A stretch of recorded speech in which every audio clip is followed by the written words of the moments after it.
The dust of the high plains was a second skin to Levi Holloway, a fine, reddish powder that settled in the creases of his worn leather chaps and clung to the sweat on his brow. It was a lonely kind of dust, born from a lonely land that stretched out in every direction, a silent, sun-baked empire of rock and sagebrush. His world was one of vast, empty spaces, and he had long since learned to fill them with the rhythmic creak of his saddle and the steady, comforting presence of his dun-colored mare, Bess. Levi was a man carved from the same hard earth he rode upon. A jagged scar, pale and silvery, ran from the corner of his left eye down to his jawline, a permanent reminder of a disagreement with a man who thought a brand was something to be argued over. But it was his hands that told the truer story. They were a roadmap of raised, white tissue, the skin pulled taut and shiny over the knuckles. He had earned those burns years ago, in the searing heat of a night when the world smelled of ash and screaming livestock.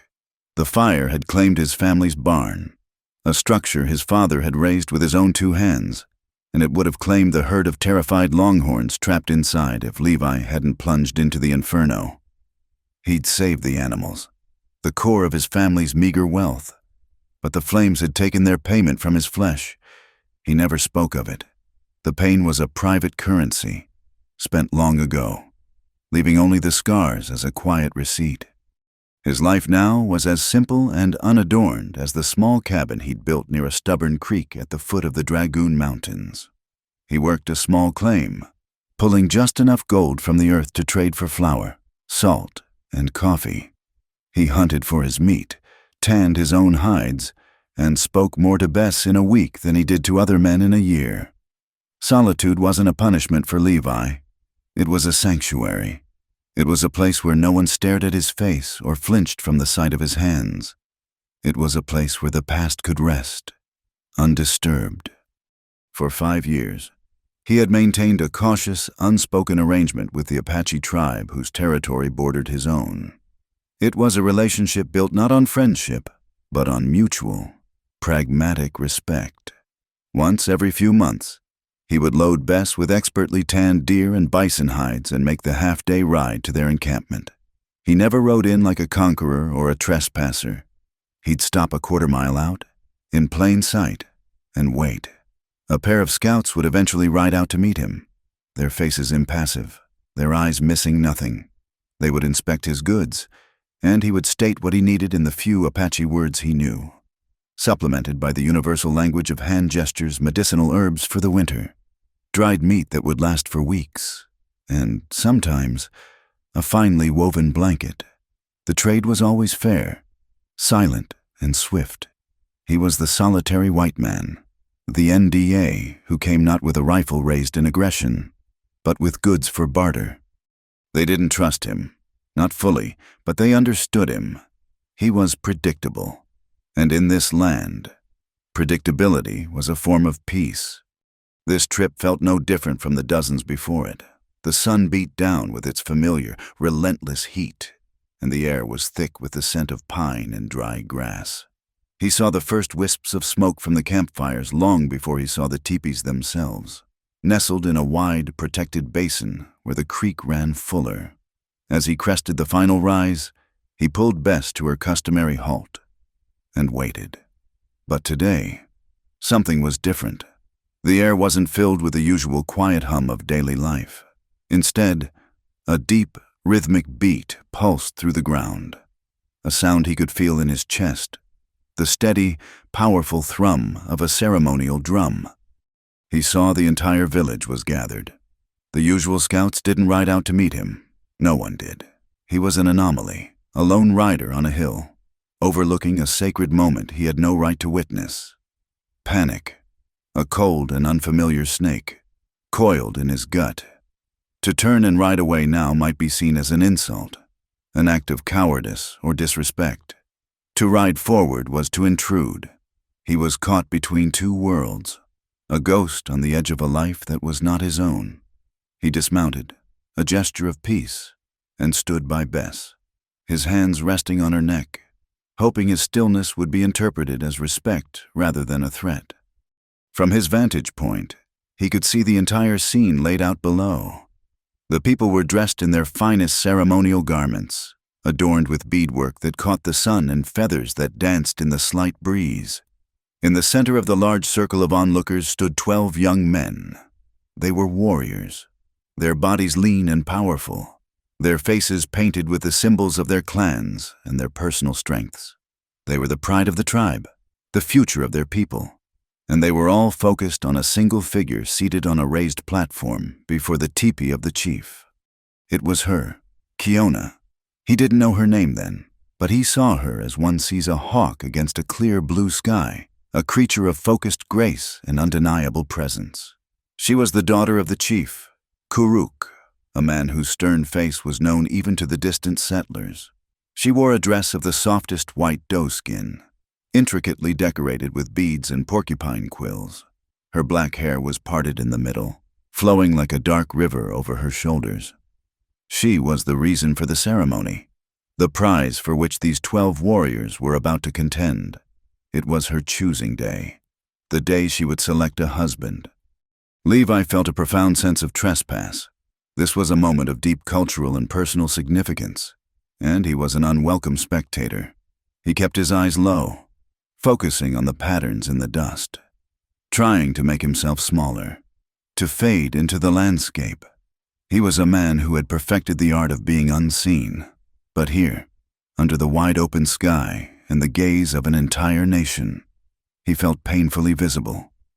The drumming grew louder, more intense. The warriors began their demonstrations of strength and skill. One lifted a massive stone over his head, his muscles straining, his face a mask of fierce concentration. Another launched arrows with impossible speed and accuracy, each one thudding into the center of a distant target. They wrestled, they ran. They showcased the prowess that made the Apache respected and feared. They were magnificent, powerful, and utterly dedicated to the woman watching them. Levi watched them not with envy, but with a kind of detached understanding. Their strength was loud, external, a thing to be displayed and celebrated.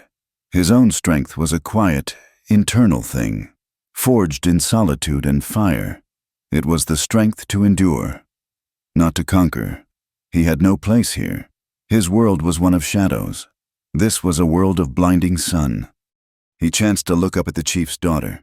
She watched the warriors, her expression unreadable. Her face was serene, but her eyes, dark and deep, seemed to be looking past the spectacle, searching for something that wasn't there. She was the center of this universe, the object of every warrior's ambition. Yet she seemed as solitary in that crowd as he was on his hill. And then it happened. For a reason he would never be able to explain. His gaze lifted from the dust at his feet and traveled across the distance, past the warriors, past the elders, directly to her. At that exact same instant, her head turned slightly, her eyes leaving the circle of performers. Her gaze swept over her people, over the familiar faces of her life, and then it kept going, up the gentle slope to where a lone man stood beside his horse. Their eyes met. The world did not stop. The drums did not fall silent. The warriors did not cease their feats of strength. But for Levi Holloway, everything contracted into the small, infinite space between his eyes and hers. It was a look that lasted no more than a heartbeat, but it held the weight of a lifetime. He saw not a princess, not a prize, but a person. He saw a flicker of something he recognized, a quiet intensity, a spirit that felt trapped by ceremony.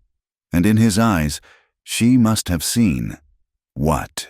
The outsider, the scarred man, or perhaps she saw what no one else bothered to look for, the quiet resilience behind the scars, the steadfastness of a man who stood alone against the world and asked for nothing. It was a connection so profound and so instantaneous that it felt like a physical blow, a shared secret in a crowd of 100 people. No one else saw it. No one else could have.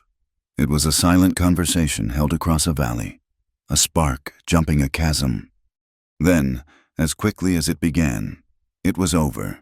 She turned her attention back to the circle. her face once again a mask of serene composure. Levi's heart hammered against his ribs. He felt exposed, as if she had looked past his skin and scars and seen the very core of him. He should leave. He had to leave now. He had stayed too long, seen too much. He reached for Bess's reins, his scarred hands trembling slightly. But he was too late. The demonstrations were ending. The final test of strength was complete. The 12 warriors, breathing heavily, their bodies gleaming with sweat, stood in a line before her, their heads held high, their chests puffed with pride and hope. The drumbeat softened to a low, expectant pulse. Chief Kuruk stood and raised his hands for silence. His voice, deep and resonant, carried across the basin. He spoke of tradition, of strength, of the future of their people, and of his daughter, the jewel of their tribe. And then he turned to Kiona. "The time has come," he said, his voice laced with fatherly pride. "Our finest warriors have shown their spirit. Now, you must choose. Point to the man who will stand by your side. Point to your husband." A heavy silence fell over the encampment. The only sound was the wind whispering through the grass. Every eye was on Kiona. The 12 warriors stood frozen, each man's heart a drum in his own chest, each one praying his name would be the one her spirit had chosen. Levi stood rooted to the spot, a prisoner of the moment. He watched as Kiona rose slowly, gracefully, from her seat. She stood tall, a slender figure of white buckskin against the backdrop of the red earth. Her eyes scanned the line of warriors, lingering for a moment on each face. They were all worthy. They were all strong. Any one of them would be a fine choice. But her gaze did not stop at the end of the line. It kept moving, past the last warrior, across the sea of her own people, lifting once more up the slope of the hill. It swept past the rocks and the sagebrush until it found him again. Standing alone, the uninvited, the outsider, her arm lifted, slowly, deliberately. A gasp rippled through the crowd. The warriors stared, confused. The elders murmured. Kuruk's face darkened. Her finger, steady and certain, pointed not at the line of champions before her, but at the scarred, solitary cowboy standing on the edge of her world. A silence fell, deeper and more profound than before. It was a silence filled with shock, with disbelief, and with a simmering, gathering rage. No one had invited him. No one had wanted him. But she did. And the moment her finger lifted, everything sacred turned to chaos. For a long moment, time itself seemed to stop. The universe consisted only of the red earth, the silent people, and the impossible line drawn between the chief's daughter and the man on the hill. The 12 warriors, paragons of Apache strength and virtue, stood frozen in a tableau of masculine pride. They had presented their offerings of skill and power, laid their hearts bare through feats of archery, wrestling, and unbreakable endurance. They were the pillars of the tribe, each one a worthy future for his people, each one a testament to the traditions that had sustained them for generations. The ceremony had proceeded exactly as it had for centuries, a sacred and unbreakable rhythm. Levi, on his lonely perch, had felt the power of that rhythm. He was a shadow at the edge of a great fire, feeling its heat but having no part in its light. He had watched the warriors, not as rivals, but as beings from another world. Their lives were interwoven with clan, with family, with the sacred stories of their ancestors.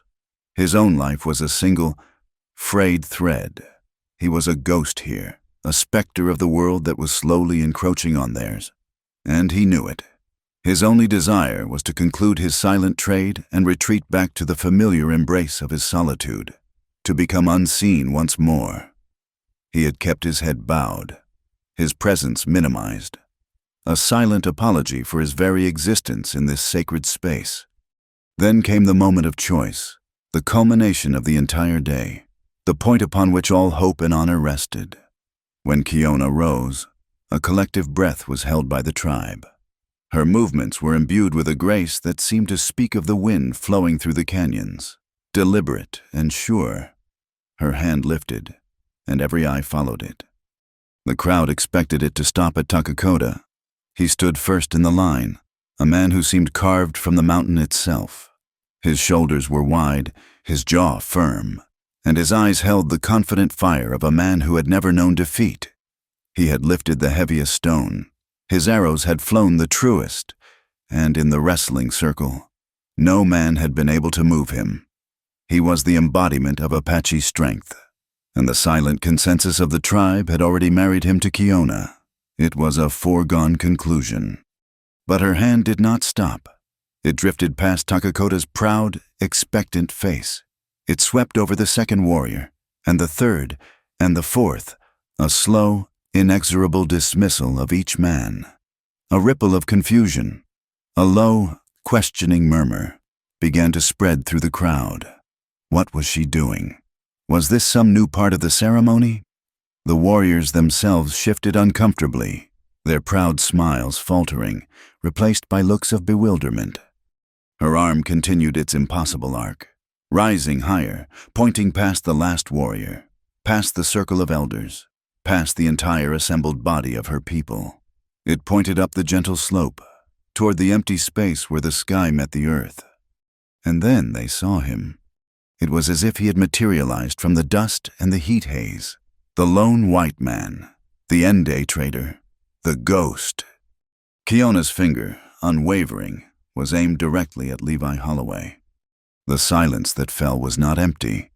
It was a solid thing, a physical weight that pressed down on every person in the basin. The low, expectant beat of the drum ceased abruptly, the drummer's hands frozen in mid-air. A child, about to cry out, was instantly shushed by a mother whose eyes were wide with disbelief. The wind itself seemed to hold its breath. It was a moment of such profound, shattering rupture that the world felt tilted on its axis. Levi's first thought was that he was mistaken. She couldn't be pointing at him. He instinctively glanced over his shoulder, but there was nothing behind him but the vast, empty plains and the hazy blue line of the distant mountains. He looked to his left, then to his right.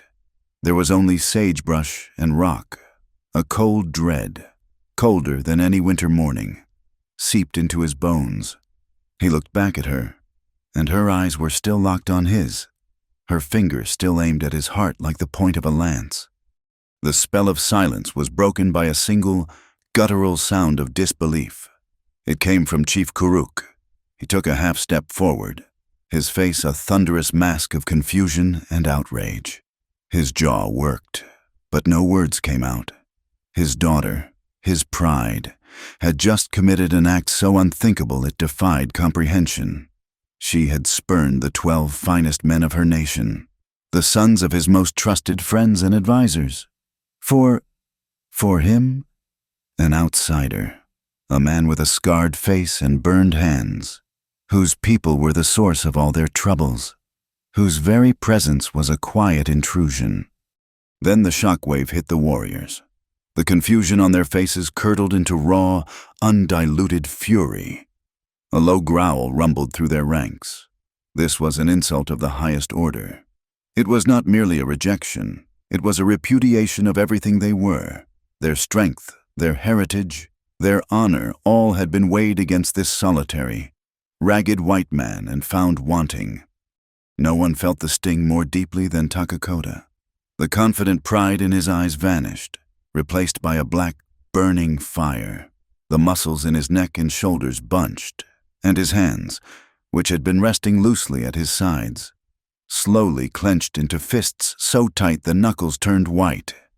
He stared at Levi, and his look was not one of mere anger. It was a look of pure, murderous hatred. He had been publicly humiliated in front of his entire world. The woman he was meant to have, the honor he had rightfully earned, had been stolen away by a phantom, a man who had not even dared to enter the circle. The air around Takakota seemed to crackle with contained violence. He looked as if he might launch himself up the hill and tear Levi apart with his bare hands. The murmur of the crowd swelled into a low roar of outrage. Voices rose in angry Apache, sharp and cutting. "The NDA, dishonor, she has shamed us." The collective gaze of the tribe shifted, 100 pairs of eyes turning from Kiona to Levi, and they were no longer indifferent. They were eyes filled with accusation, with suspicion, and with open hostility. He was no longer an invisible traitor. He was a defiler of tradition, a thief who had stolen their tribe's honor. Levi felt the weight of their hatred like a physical blow. The safe, predictable world he had inhabited just moments before had shattered, leaving him exposed and vulnerable on a hostile shore. His isolation, once a comfort, was now a terrifying liability. Bess shifted nervously beside him. Sensing the shift in the atmosphere, Levi's hand went instinctively to the cool, worn stock of the rifle in its scabbard on his saddle. It was a useless gesture, a reflex born of a lifetime of self-reliance. One rifle against 100 angry warriors was nothing more than a noisy way to die. He stood his ground. To run would be to die. To surrender would be to die. His only chance, his only conceivable defense, was the one thing he had in abundant stillness.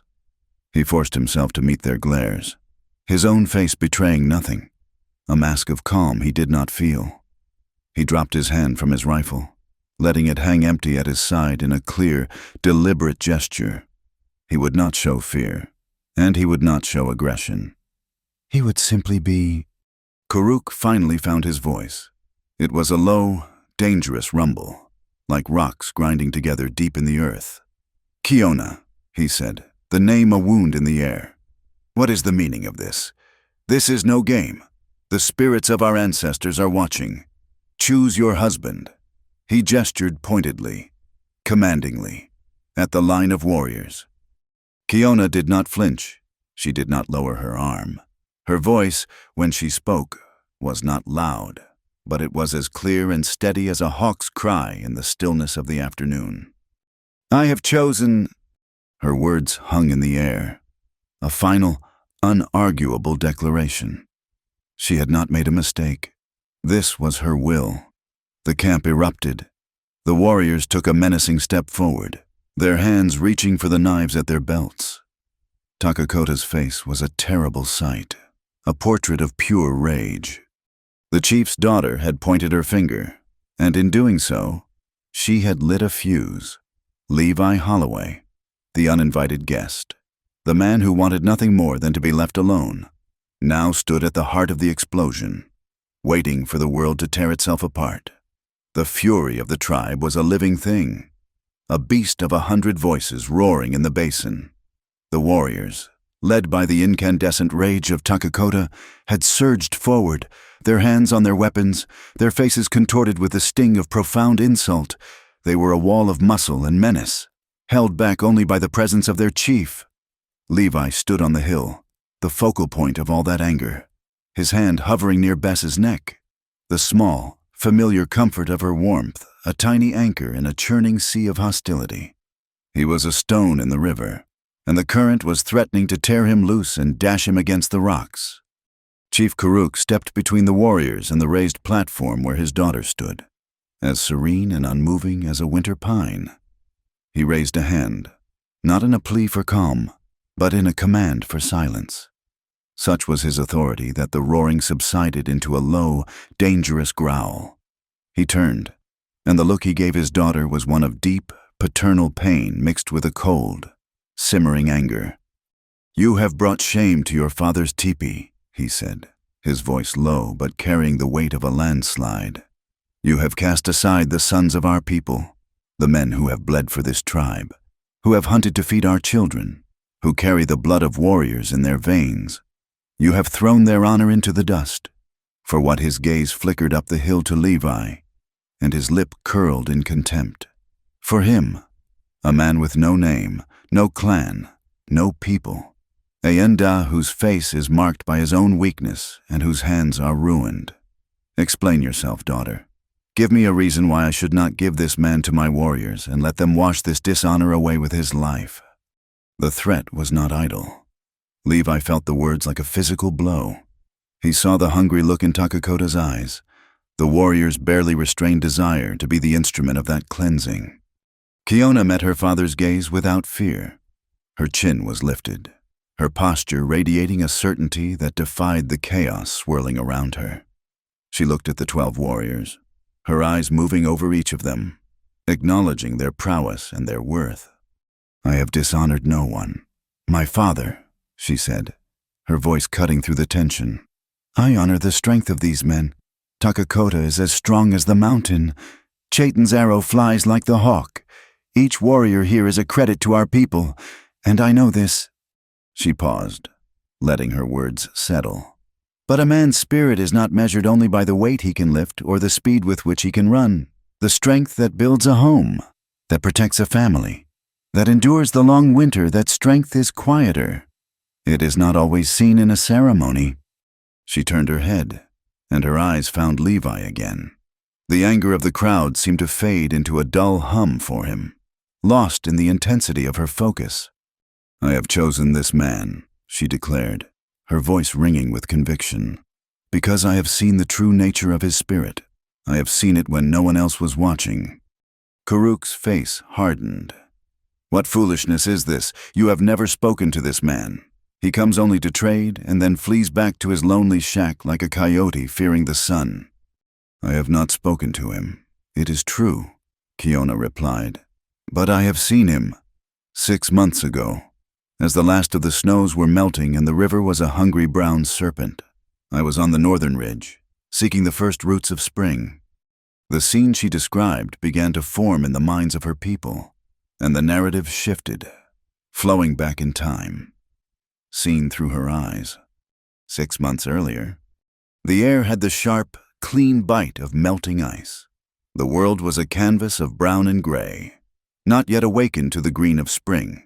The river was high and fast, a churning torrent of frigid water and debris, its roar a constant presence in the canyon.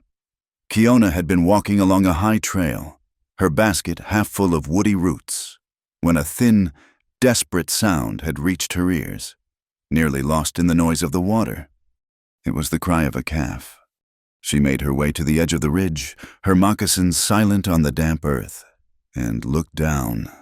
Below, a newborn longhorn calf, impossibly small and spindly, had slipped down the muddy bank and was trapped in the shallows. It was caught in a snarl of fallen branches, its legs tangled, the powerful current sucking at its small body, threatening to pull it under and carry it away. It was exhausted, its cries growing weaker, its head barely above the surface. Its mother was nowhere to be seen. It was a small, insignificant tragedy, the kind that happened every day in this unforgiving land. Nature was cruel in its indifference. Kiona watched, her heart aching for the small creature. But she knew there was nothing to be done. The bank was too steep, the water too cold and swift. It was a death sentence. Then, a rider appeared. It was the white man, the one they called the scarred trader. He was riding his dun-colored mare, not toward the camp, but along a trail that followed the river. He was not hunting. His rifle was in its scabbard. He was simply moving through the land. He stopped, his head tilted, listening. Kiona watched from her concealed position among the pines as he dismounted and walked to the edge of the bank, peering down. He saw the calf. He stood there for a long moment, looking at the struggling animal, then at the dangerous, swirling water. Kiona expected him to shake his head and move on. It was not his calf. It was not his concern. To risk oneself for such a small, lost cause was folly. But he did not move on. Instead, he tethered his horse securely to a tree and began to remove his gun belt, his heavy coat, and his hat, laying them carefully on a dry patch of ground. He was going in. Kiona's breath caught in her throat. She could not believe what she was seeing. He carefully picked his way down the slippery bank, his boots sinking into the cold mud. When he reached the water's edge, he hesitated for only a second before wading in. The shock of the cold was visible, even from her distance. His body stiffened, a violent shudder running through him. The water was only up to his knees, but the current was a powerful, living thing. It tore at his legs, trying to pull his feet out from under him. He moved slowly, deliberately, his arms outstretched for balance, his face a mask of grim determination. Each step was a battle. He reached the tangled branches and the terrified calf. The animal, seeing him approach, began to struggle frantically, making its entanglement worse. Levi spoke to it, his voice low and calm. Words Kiona could not hear, but whose gentle, reassuring tone carried on the wind. He worked patiently, his scarred hands plunging into the icy water, fumbling with the slick, submerged branches. A sharp piece of wood gashed his arm, and Kiona saw the dark line of red begin to snake down his skin, quickly washed away by the brown water. He paid it no mind. A larger log, carried by the current, slammed into his legs. He cried out, losing his footing, and went down on one knee, the water surging up to his chest. He disappeared for a second, and Kiona's heart leaped into her throat. Then his head broke the surface, coughing and sputtering, his hair plastered to his forehead. He had not let go of the calf. With a tremendous effort, he regained his footing, his body trembling violently now, his movements becoming sluggish from the numbing cold. Finally, he freed the last of the calf's legs, but the fight was not over. He now had to guide the weak, terrified animal back to the shore against the full force of the current. He put his body between the calf and the river's main pull, shielding it, pushing it, half lifting it toward the muddy bank. He slipped and fell again, this time going completely under. He came up gasping, but his grip on the animal was unbroken. It seemed to take an eternity, but at last, he heaved the small, shivering creature onto the relative safety of the bank. The calf collapsed into a heap, too weak to stand. Levi tried to pull himself out, but his limbs were now clumsy and unresponsive. He clawed at the slick mud, his fingers finding no purchase. For a terrible moment, Kiona thought he would be swept away, that his strength was finally gone. But then he jammed his arm deep into the mud, found a buried root, and with a final, desperate surge of will, dragged his body out of the river. He lay on the bank, chest heaving, his body shaking in uncontrollable spasms. He was soaked, bleeding, and utterly spent, but he was not finished. After a minute, he pushed himself onto his hands and knees and crawled to the calf. He began rubbing its body vigorously with his hands, trying to force warmth and life back into its frozen limbs. He did this for a long time, his own suffering forgotten in his focus on the animal. When the calf finally stirred and managed to struggle to its feet, he gave it a gentle push up the bank, watching until it was on solid ground and had given a weak bleat. Only then did he attend to himself. He stumbled back up the slope, his movements stiff and slow. He picked up his coat, but his hands were shaking so badly he could barely get his arms into the sleeves. He looked up then, his gaze sweeping the empty canyon, and for a fleeting second, his eyes seemed to pass over her hiding spot. Kiona saw his face clearly. It was pale, etched with pain and exhaustion. But in his eyes, she saw no pride, no satisfaction in his own deed. She saw only a profound, quiet weariness, and a deep, unyielding core of resilience. It was the look of a man who had faced death not for glory or honor, but simply because it was the right thing to do. In that moment, she had seen the truth of him. Kiona's voice filled the stunned silence of the present. "There was no one there to see him," she said, her gaze sweeping over the warriors. "No one to sing songs of his bravery. No one to reward his strength. He fought the river. He nearly died. For a creature that was not his. For a life that meant nothing to the world. He did it because his heart is true. This is the strength I choose. Not the strength that boasts, but the strength that serves. Not the strength that conquers, but the strength that protects. I saw it in his eyes that day. That is the man I will have." The tribe was silent. Her story was a powerful one, An image so clear and unexpected that it momentarily disarmed their anger. A few of the elders nodded slowly, a grudging respect dawning in their expressions. The women murmured amongst themselves, their faces softening. But Takakota was not moved. He spat on the ground. "He saved a cow," the warriors said, his voice dripping with scorn. "The Enda are soft. They care for beasts as if they were children. It is not strength, it is weakness. A man who fights a river for a calf will not know how to fight the blue coats for our land." A roar of agreement went up from the other warriors. The spell was broken. The dishonor, in their eyes, remained. Karuk looked from his daughter's unshakable face to Takakota's righteous fury.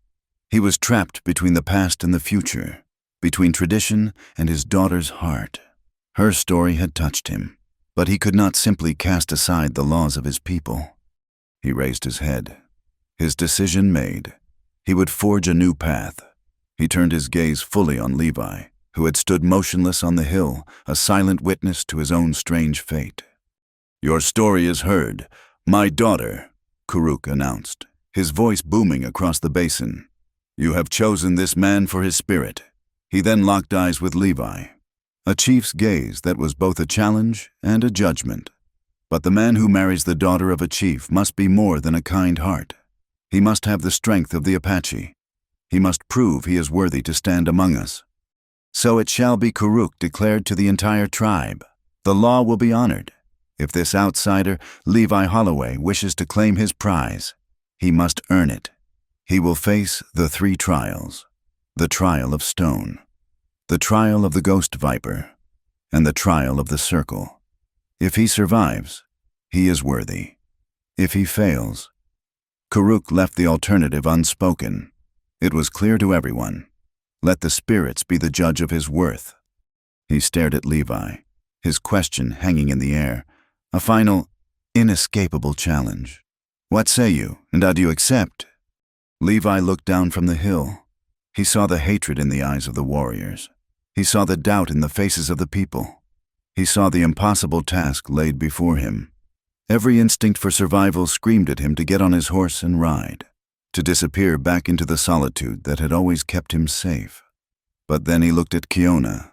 She was looking at him, and in her eyes, there was no doubt.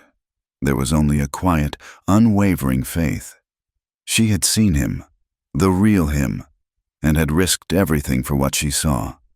To refuse now would be to prove her wrong. It would be to declare that the man she saw in the icy river did not exist. He could not do that. He could not be that man. Taking a deep breath, Levi Holloway gave a slow, deliberate nod. His voice, unused to speaking so much, came out raspy but clear, carrying across the silent space between them. "I accept. The darkness before dawn holds a special kind of cold. It is a deep, ancient cold that seeps from the rocks and the hard-packed earth. A cold that promises the sun will one day fail to return." It was in this profound stillness that the Apache gathered at the foot of the Red Sentinel, a sheer 300-foot cliff face that glowed like a dying ember in the light of a single massive bonfire. The faces of the tribe were masks of shadow and flickering orange light, their expressions grim and expectant. This was no celebration. This was a trial. Levi stood apart from the 12 warriors, a solitary figure in worn denim and scuffed boots. He felt the weight of 100 pairs of eyes on him, but he did not meet them. Instead, he stared up at the formidable wall of rock, a vertical desert of cracks and ledges, its summit lost in the deep indigo of the pre-dawn sky. He was a man of the plains and rolling hills, a man who understood horses and the slow, patient work of a gold pan. He was not a climber. The very sight of the cliff made the muscles in his legs ache in anticipation. An elder, his face a roadmap of wrinkles, approached with the burdens. They were rough burlap sacks, each filled with heavy, rounded river stones. He offered one to each of the warriors, who took them with practiced ease, swinging the immense weight onto their shoulders as if it were a simple bedroll. They were built for this. Their lives of running, hunting, and fighting in these mountains had turned their bodies into instruments of power and endurance. The sack was a part of them. When the elder came to Levi, he simply placed the sack on the ground before him. There was no malice in the gesture, only a quiet finality. "This is your burden. Carry it." Levi bent his knees, grasped the rough weave of the bag, and tried to lift it. The weight was staggering, a dead, uncooperative mass that seemed to root him to the earth. He grunted, his back and legs straining, and finally managed to heave it onto his right shoulder. The sharp edges of the stones inside dug viciously into the muscle, and the bag's weight threw his balance completely off. He staggered, nearly falling before he found his footing. A low, contemptuous chuckle rippled through the line of warriors. Takakota, his face impassive but his eyes burning with scorn, adjusted his own sack with an effortless shrug. The trial began not with a shout, but with the slow, deep beat of a single drum. It was the rhythm of a laboring heart, the sound of the earth itself demanding this test of strength. One by one, the warriors began their ascent. They moved with a fluid, terrifying grace, finding handholds and footholds that seemed invisible to Levi. They were not fighting the mountain, they were a part of it, flowing up its surface like a living current. Then it was his turn. He was the last to start. He took a deep breath, the cold air stinging his lungs, and placed his left hand on the rock. It was coarse and cold, like the skin of a sleeping giant. He found a foothold, tested it, and pulled himself up. The sack of stones shifted violently, threatening to peel him from the cliff face. He froze, his body pressed flat against the rock, his heart hammering against his ribs. He had climbed 10 feet, and he was already exhausted. He looked up. The warriors were already 30, 40 feet above him, their dark forms moving steadily upward in the gloom. He looked down. The fire was smaller now, the faces of the people indistinct. He was alone, suspended between the watching world and an impossible goal. He thought of Kiona. He thought of her unwavering finger pointing at him, of the quiet faith in her eyes. It was a foolish, impossible thing she had done, and it had led him to this foolish, impossible place. But she had believed in something she saw. To quit now would be to call her a fool. He would not do that. So he began to climb. It was not a climb. It was a battle. It was an inch-by-inch, moment-by-moment war against gravity, against the searing pain in his muscles, and against the screaming voice in his own mind that told him to let go. His scarred hands, not made for this kind of work, were quickly scraped raw. The rough rock tore at his skin, and soon a thin trickle of blood ran down his wrist, warm and slick. His breath came in ragged, desperate gasps. The veins in his neck stood out like cords. The sack was a monster on his back, its weight a constant, grinding punishment. He learned to move in a new way, not with the grace of the warriors, but with the stubborn persistence of a mule. He did not look up. He did not look down. His world shrank to the few feet of rock directly in front of him. Find a hold, test it, pull, find a foothold, test it, push, breathe, repeat. It was a brutal, mindless rhythm, the only thing that kept him from falling. Halfway up, a stone, dislodged by a climber far above, came skittering down the cliff face. He heard the sharp clatter an instant before it struck his left shoulder. The impact was a burst of white-hot agony. It knocked his hand from its hold, and for one heart-stopping second, he swung out from the rock, his entire body weight held only by his right hand and the precarious purchase of his boots. The sack of stones swung wildly, pulling him outward. A collective gasp rose from the crowd below.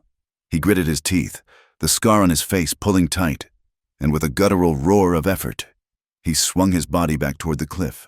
His flailing hand found a crack. His fingers jammed inside, and he held on, his body trembling with shock and adrenaline. The pain in his shoulder was a roaring fire, but he was still on the mountain. He did not fall. He stayed there for a long minute, his forehead pressed against the cold stone, willing his heart to slow. willing the pain to subside into something manageable. He could hear the warriors above him, their progress steady, untroubled. They had not even noticed. He was nothing to them. An obstacle, a joke. The anger that rose in him was a clean, welcome heat, a fuel to burn against the pain. He began to climb again. The sun began to bleed over the distant horizon, turning the deep indigo sky to a soft, bruised purple. The world was slowly taking shape, the shadows receding. He could see the summit now. It was perhaps 50 feet away, a jagged line against the growing light.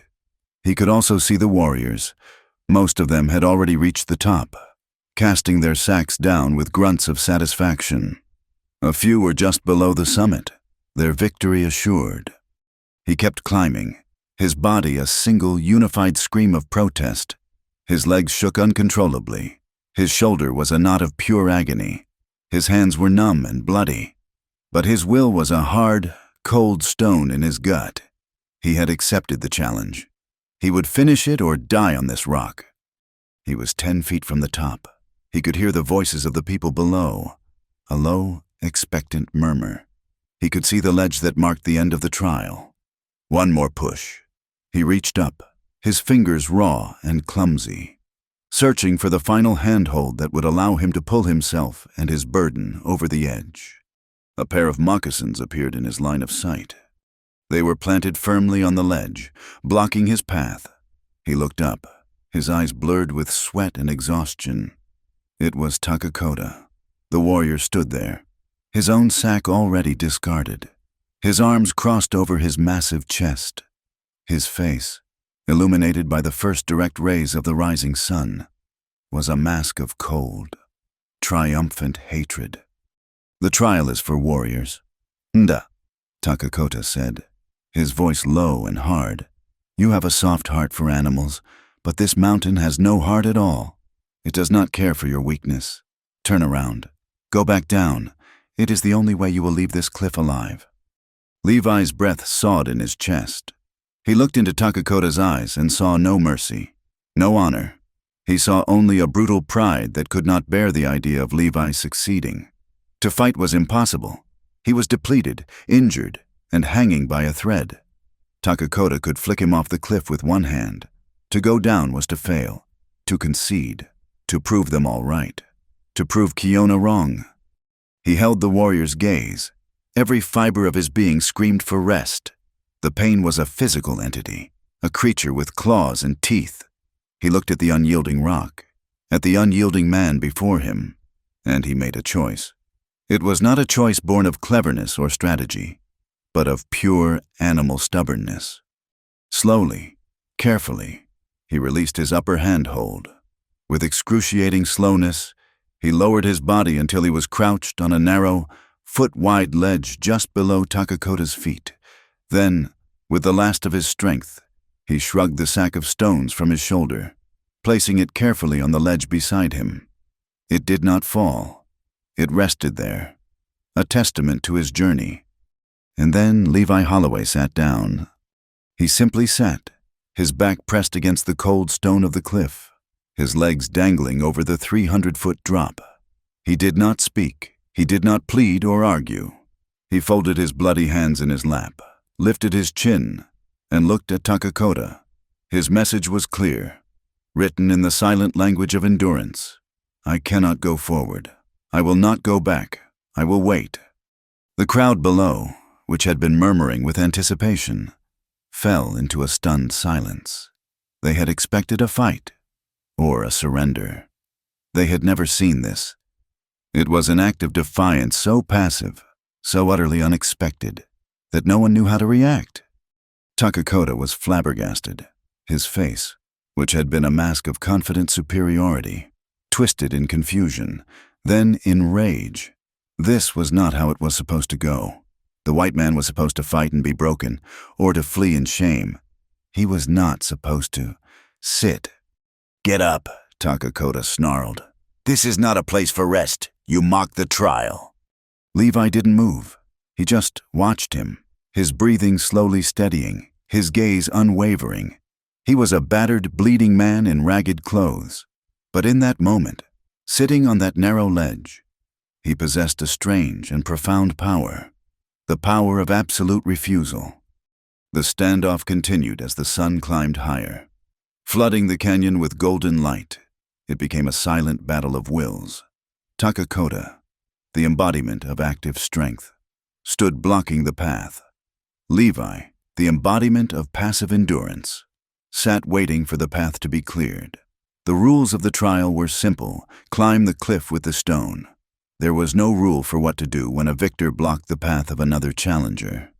Takakota, by his very presence, was now the one violating the spirit of the trial. Down below, Chief Kuruk watched the scene unfold, his face unreadable. He saw the fury on Takakota's face, and he saw the strange, quiet certainty in the eyes of the outsider. He saw his daughter, Kiona, standing among the women, her hands clasped before her, her gaze fixed on the man she had chosen. She was not watching with fear, but with a look of profound, knowing vindication. She had known. She had seen this stubborn, unbreakable core in him all along. The entire Apache nation bore witness to this strange contest.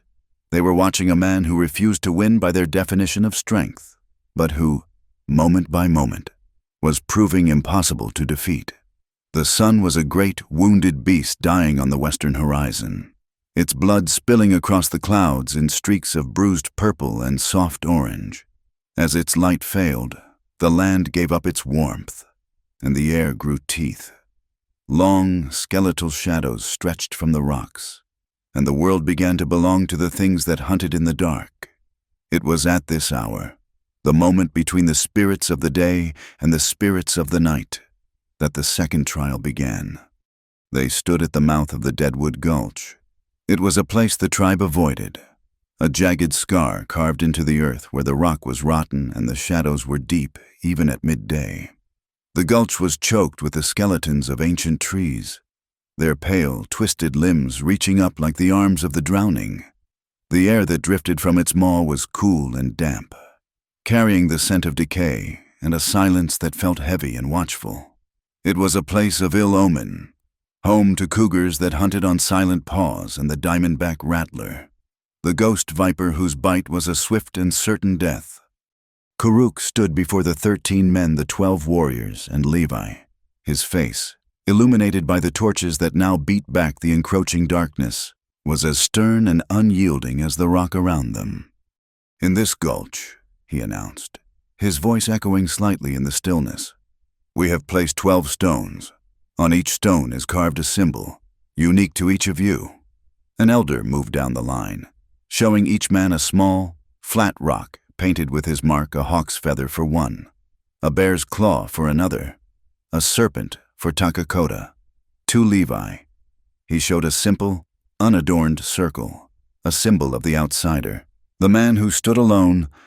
"You will enter the gulch one at a time," Kuruk continued. "You will carry no weapons, no knife, no bow, no club. You will have only your hands, your eyes, and your spirit. You will find your stone and bring it back. The last man to return will be a shame to his people. The first will have great honor."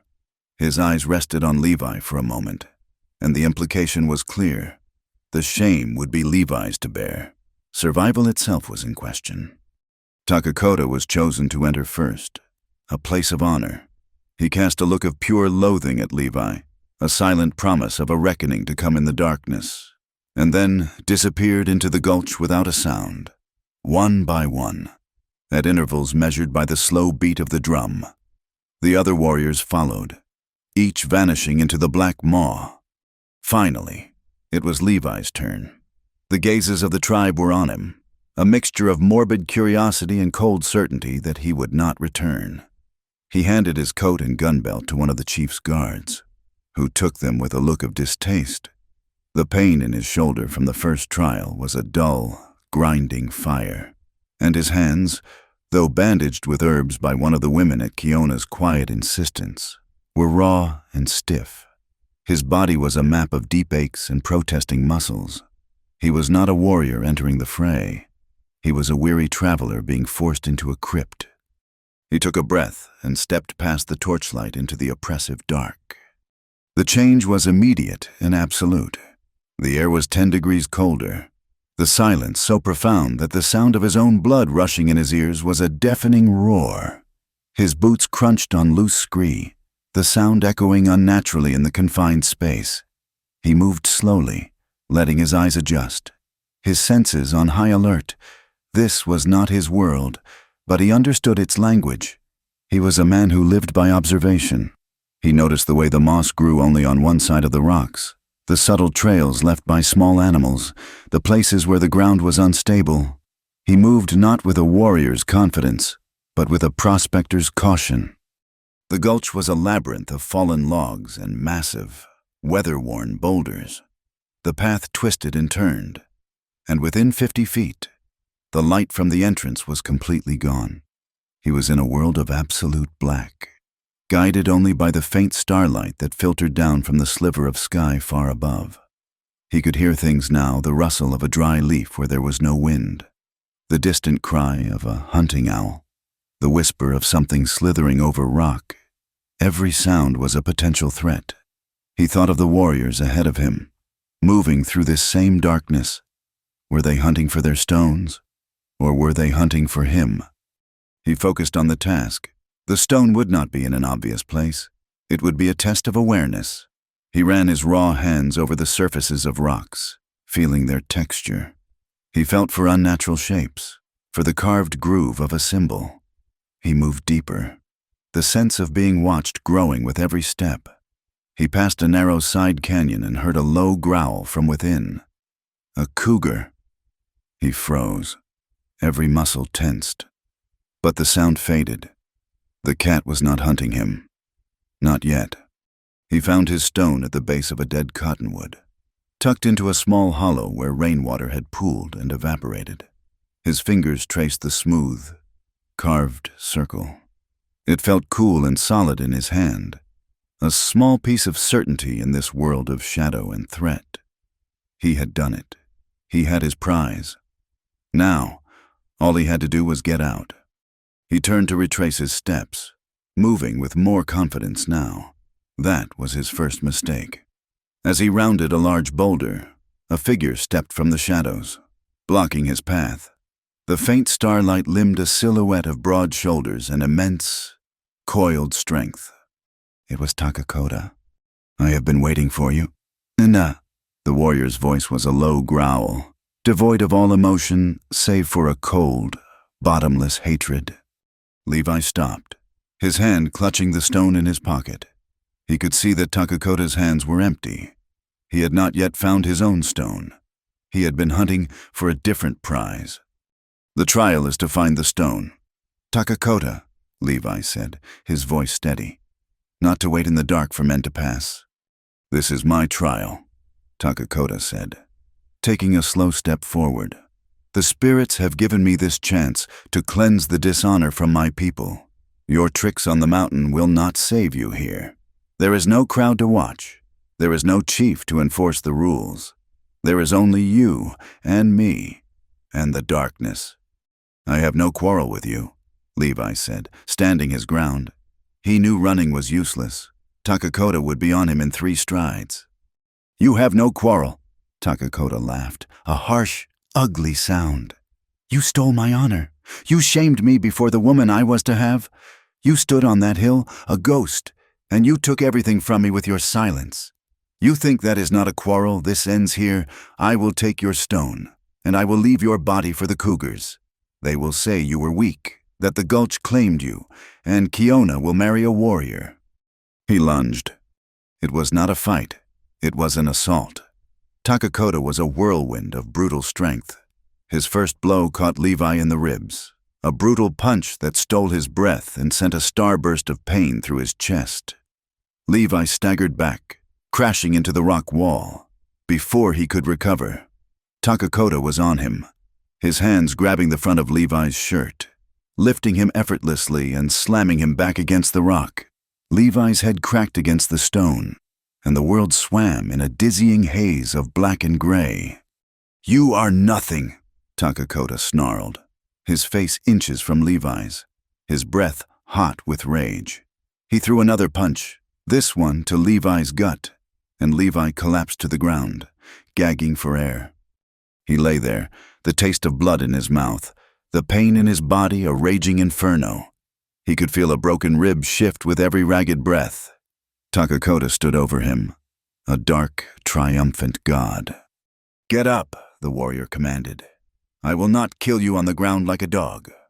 Levi pushed himself up slowly, his body screaming in protest. He leaned against the rock wall, his legs unsteady. He had no chance. He knew that. He could not win with strength. But as he looked at the proud, hate-filled warrior before him, that stubborn spark, the one that had made him sit down on the cliff face, ignited once more. He would not give Takakota the satisfaction of a cowering victim. As his vision cleared, he became aware of his surroundings again.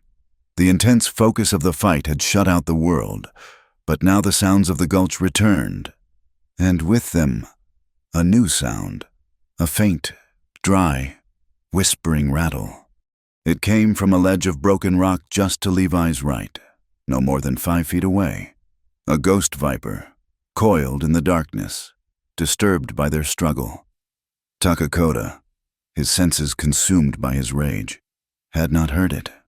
An idea, born of desperation and a lifetime of reading the land, sparked in Levi's mind.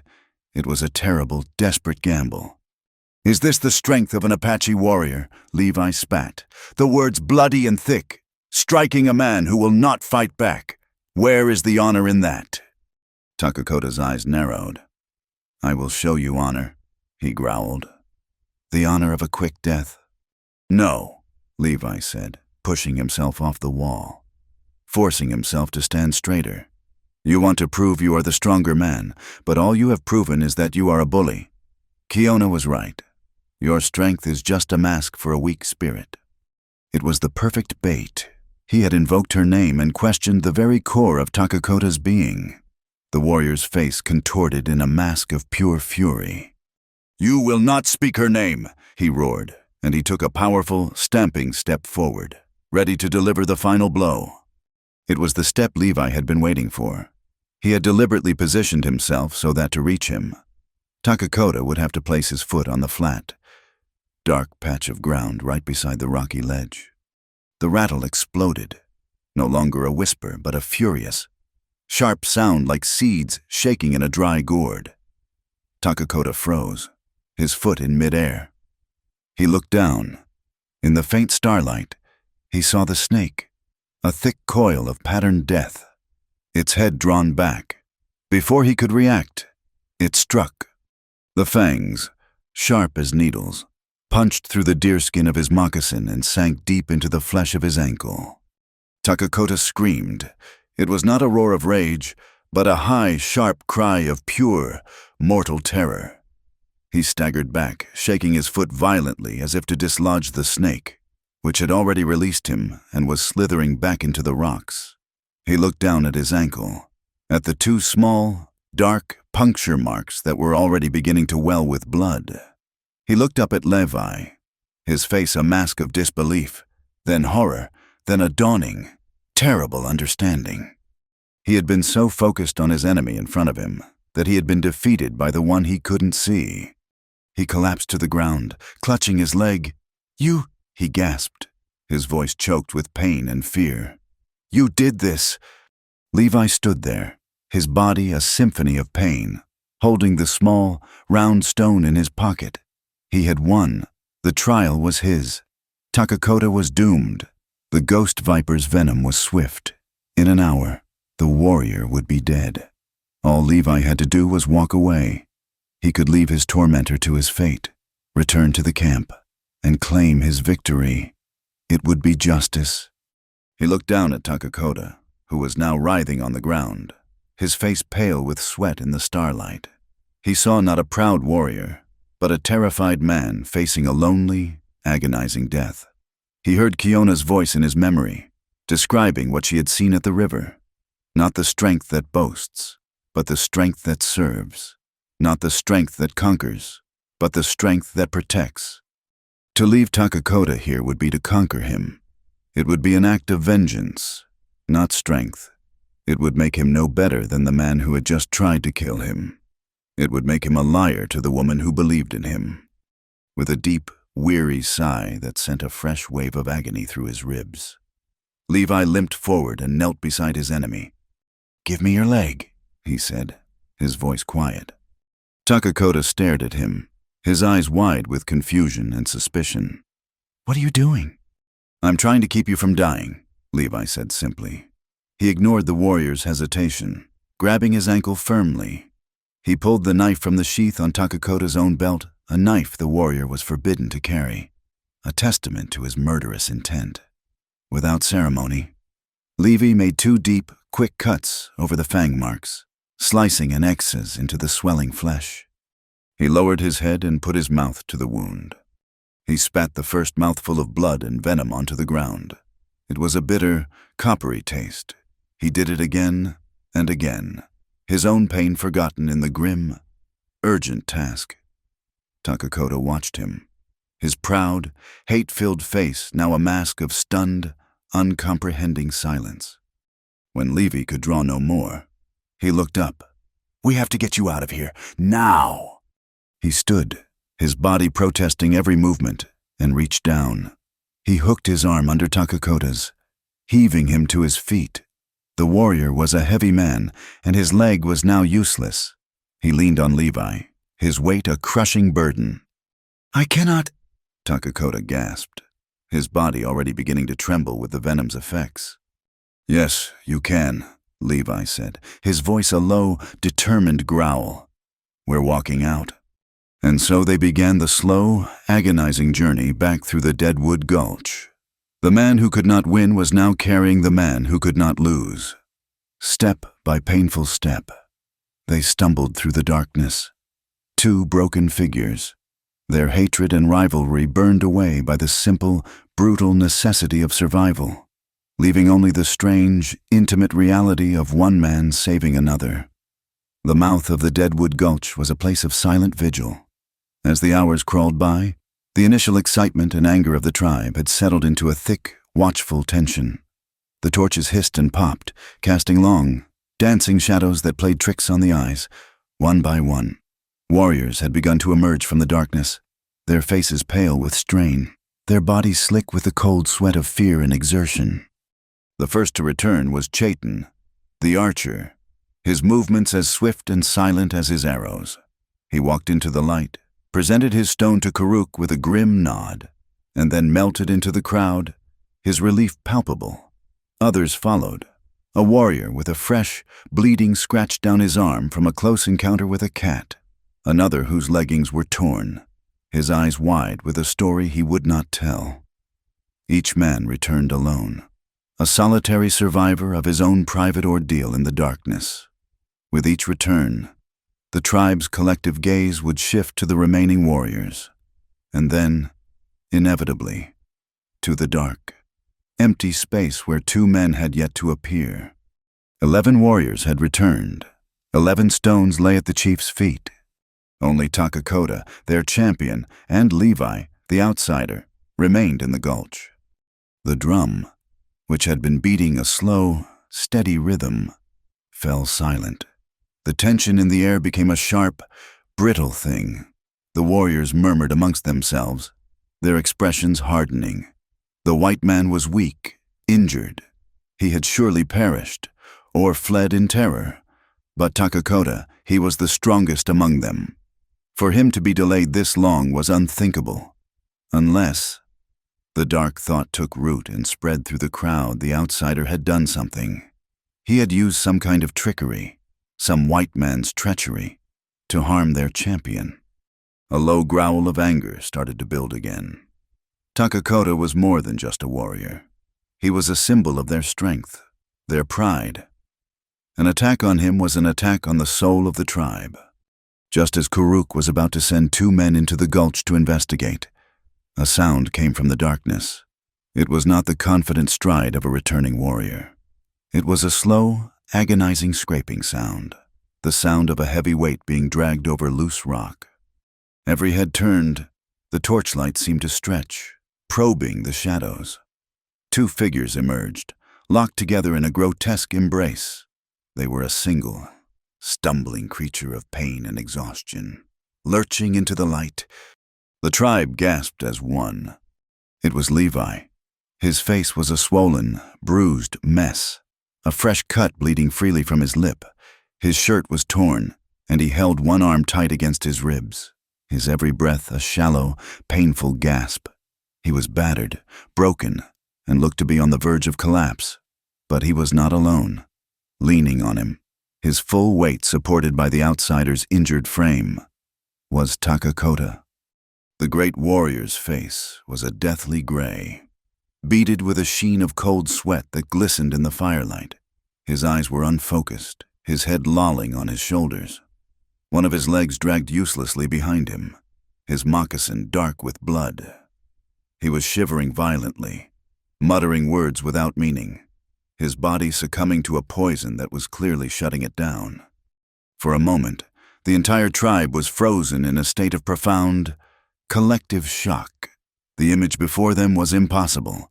It defied all logic, all expectation. The weak was carrying the strong. The hated was supporting the beloved. Then the shock shattered, and the warriors surged forward, their faces contorted with rage. Witchcraft, one of them roared. The NDA has done this, he has poisoned him. They surrounded the two men, their hands grabbing for Levi, ready to tear him limb from limb. "What did you do to him?" another snarled, his face inches from Levi's. Levi, his legs trembling under the combined weight of his own exhaustion and Takakota's dead weight, simply shook his head, too spent to speak. He was about to go down under the crush of bodies when Kuruk's voice cut through the chaos like a whip. "Stop!" The chief's command was absolute. The warriors froze, their hands still on Levi, but their killing intent held in check. Kuruk pushed through the circle, his face a thunderous mask. He looked at the ruined state of Takakota, and a flicker of deep, personal grief crossed his features. Then he looked at Levi, and his eyes were chips of black ice. "You will speak," Kuruk said, his voice dangerously low. "You will tell me what happened in that place, before my warriors give your heart to the crows. Now." Before Levi could find the breath to answer, a weak voice croaked from beside him. "No." It was Takakota. His eyes had fluttered open, and though they were clouded with delirium and pain, a flicker of his old spirit was there. He tried to straighten up, to pull away from Levi, but his body betrayed him. He would have collapsed if Levi hadn't tightened his grip, holding him fast. "He did not do this," Takakota gasped, each word a monumental effort. The warriors stared, dumbfounded. The tribe's medicine man, an ancient, wizened figure named Nokona, pushed his way to Takakota's side. He knelt and gently touched the warrior's swollen ankle. He saw the twin puncture marks, the dark, angry swelling, and the crude, crossed cuts made over them. He looked up, his old, wise eyes meeting Levi's. There was no accusation in his gaze, only a deep, dawning understanding. He looked back at Kuruk and gave a slow, solemn nod. "Ghost Viper," Nokona said, his voice a dry rasp. The words fell into the silence with the weight of a death sentence. A collective moan of despair went through the crowd. A bite from a ghost viper in the darkness, far from camp, was a fate from which no man returned. Kuruk's face went pale. "Then how does he live?" he asked, his gaze fixed on the medicine man. But the question was for the universe. It was Takakota who answered. He lifted a trembling hand and pointed, not at Levi, but at the wound on his own ankle.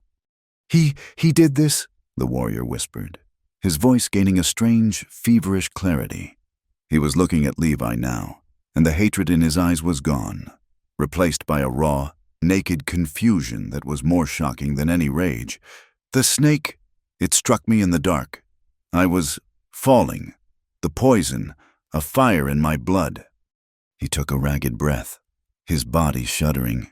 "He found me. I told him to leave me. to let me die with my honor. The entire tribe was leaning in now, straining to hear the impossible story. Kiona stood at the edge of the circle, her hands pressed to her mouth, her eyes shining with unshed tears, fixed on Levi. He would not, Takakota continued, his voice cracking. He looked around at the faces of his fellow warriors, at his chief, at the people who had adored him. He pulled the poison from the wound. He gave me his strength when mine was gone. He carried me. The final words were a bare whisper, a confession of the deepest shame a man like Takakota could ever know. He saved me. The silence that followed this declaration was more profound than any that had come before. It was a silence filled with the sound of 100 worlds shifting. The story they had told themselves of the weak, treacherous outsider and the noble, invincible warrior had just been ripped apart. The truth was something far stranger, far more complex. The people stared at Levi, and for the first time, they truly saw him.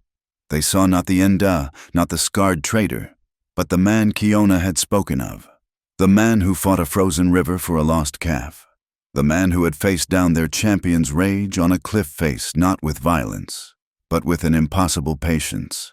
And now, the man who had walked out of the valley of death carrying the very enemy who had intended to leave him there for dead. The hostility in their eyes did not vanish, but it was joined by something new, a grudging, bewildered respect. The narrative had broken. The lines of hero and villain had blurred into an unrecognizable mess.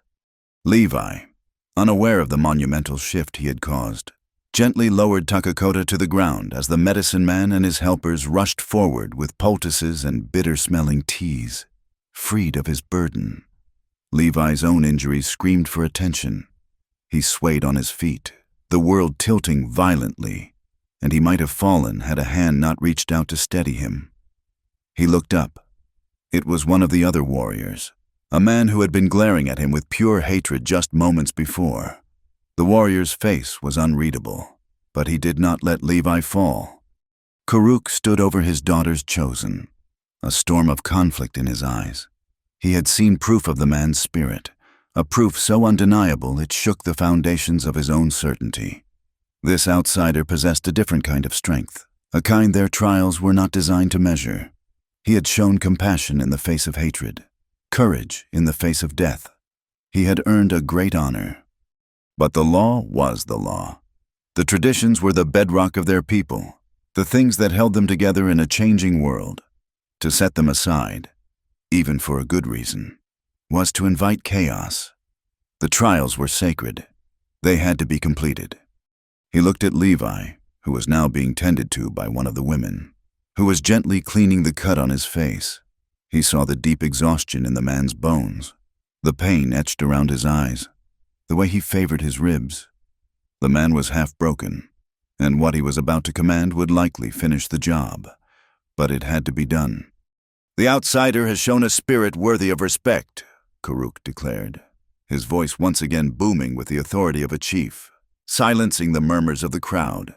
He saved the life of a warrior of this tribe, and for that, he will not be forgotten. The story of this night will be told. He paused, letting the weight of his words settle. But the trial is not complete. The law does not bend. He chose to accept the trials of the Apache, and they will see their end. He fixed his gaze on Levi, his expression a mixture of grim respect and unyielding judgment. "Tomorrow, at sunrise, you will face the final trial, the trial of the circle." A wave of shock went through the tribe. The trial of the circle was the most brutal of all. "You will stand in the center of the circle," Karuk proclaimed, his voice leaving no room for argument, "and you will face, one by one, any of the 10 remaining warriors who wish to challenge you. You will fight until you can no longer stand, or until they are all defeated. There are no weapons, only hands, and heart, and will." It was a death sentence. To face one of these warriors in his current state was a near impossible task. To face them one after another was an execution. Karuk was not finished. He looked at the circle of warriors, whose faces were now a complex mixture of anger, confusion, and a newfound, reluctant honor. "He has earned this," Karuk said to them.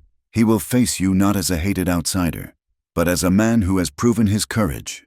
Fight with honor, for tomorrow," he concluded, his gaze returning to Levi. "We will see if the man Kiona chose has the strength to live, or if he will die as a warrior." The sun rose on a world holding its breath. It was a clear, cold morning, the kind where the light is sharp and unforgiving, revealing every detail with a stark clarity. The entire tribe was gathered around a wide, flat circle of earth that had been swept clean. They formed a living wall, their faces a silent, complex tapestry of emotions. The raw anger of the previous day had been complicated by the events of the night. It was still there, in the set jaws of the warriors, but it was now overlaid with a grudging respect, a deep confusion, and a solemn sense of witnessing a final, sacred judgment. In the center of that circle stood Levi Holloway. He was a ruin of a man. Overnight, the deep bruises on his face had blossomed into ugly, dark flowers of purple and black. His lip was split and swollen, and dried blood was caked in the corner of his mouth. He stood with his shoulders slightly hunched, an unconscious attempt to protect his broken rib, which sent a spear of white-hot fire through his side with every deep breath. The women had given him a clean, sleeveless leather shirt, and it did little to hide the raw, scraped condition of his arms or the tightly wrapped bandages on his hands. He was exhausted down to his soul, a deep, cellular weariness that went far beyond aching muscles. He had not slept. He had spent the night staring into a fire, his body a universe of pain, his mind a quiet, empty space where only one thought remained: endure. He was not a warrior. He had no training in the Apache art of hand-to-hand combat, a fluid, brutal dance of leverage and strikes. He was a brawler, a man whose few fights had been clumsy, desperate affairs in saloon back alleys, usually ending as soon as one man was on the ground. He had no illusions about what was to come. He could not win. The word had no meaning here. Victory was not the goal. The goal was to stand for as long as he could, and in doing so, to prove that Kiona's choice had not been a foolish girl's whim, but the recognition of a spirit that, once it took hold, would not let go. The drum began its beat, slow and heavy, a heartbeat for the tribe. Karuk stood, his face carved from stone. "The trial begins," he announced. "Who will be the first to test the spirit of this man?" A warrior stepped forward from the line. It was Bodaway, a man almost as large as Takakota, with a thick neck and heavy, powerful hands. His face was a mask of simple, uncomplicated disdain. He saw no honor here, only the duty of crushing an insect that had crawled into their home. He stalked into the circle, cracking his knuckles, his eyes fixed on Levi. The fight was, at first, a humiliation.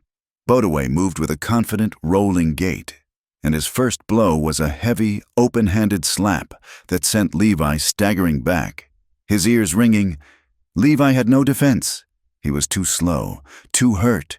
He could only raise his arms to protect his head and his ribs as Bodaway unleashed a torrent of powerful, clubbing blows. It was not a fight. It was a beating.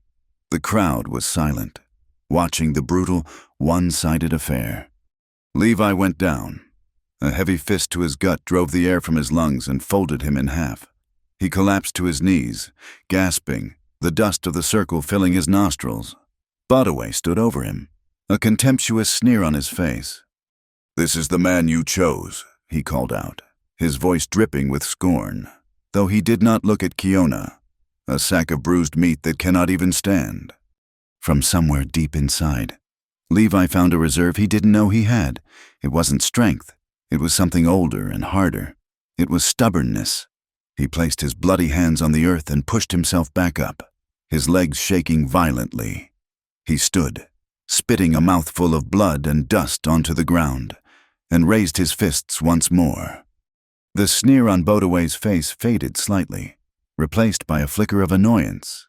He charged again, but this time, Levi did something different. He did not try to trade blows. He did not try to block. As Bodaway swung a heavy fist at his head, Levi ducked under it, absorbing a glancing blow on his shoulder, and drove his own body forward. He wasn't trying to hurt the warrior. He was trying to cling to him. He wrapped his arms around Bodaway's thick waist, holding on like a drowning man to a log. Bodaway roared in frustration, trying to throw him off.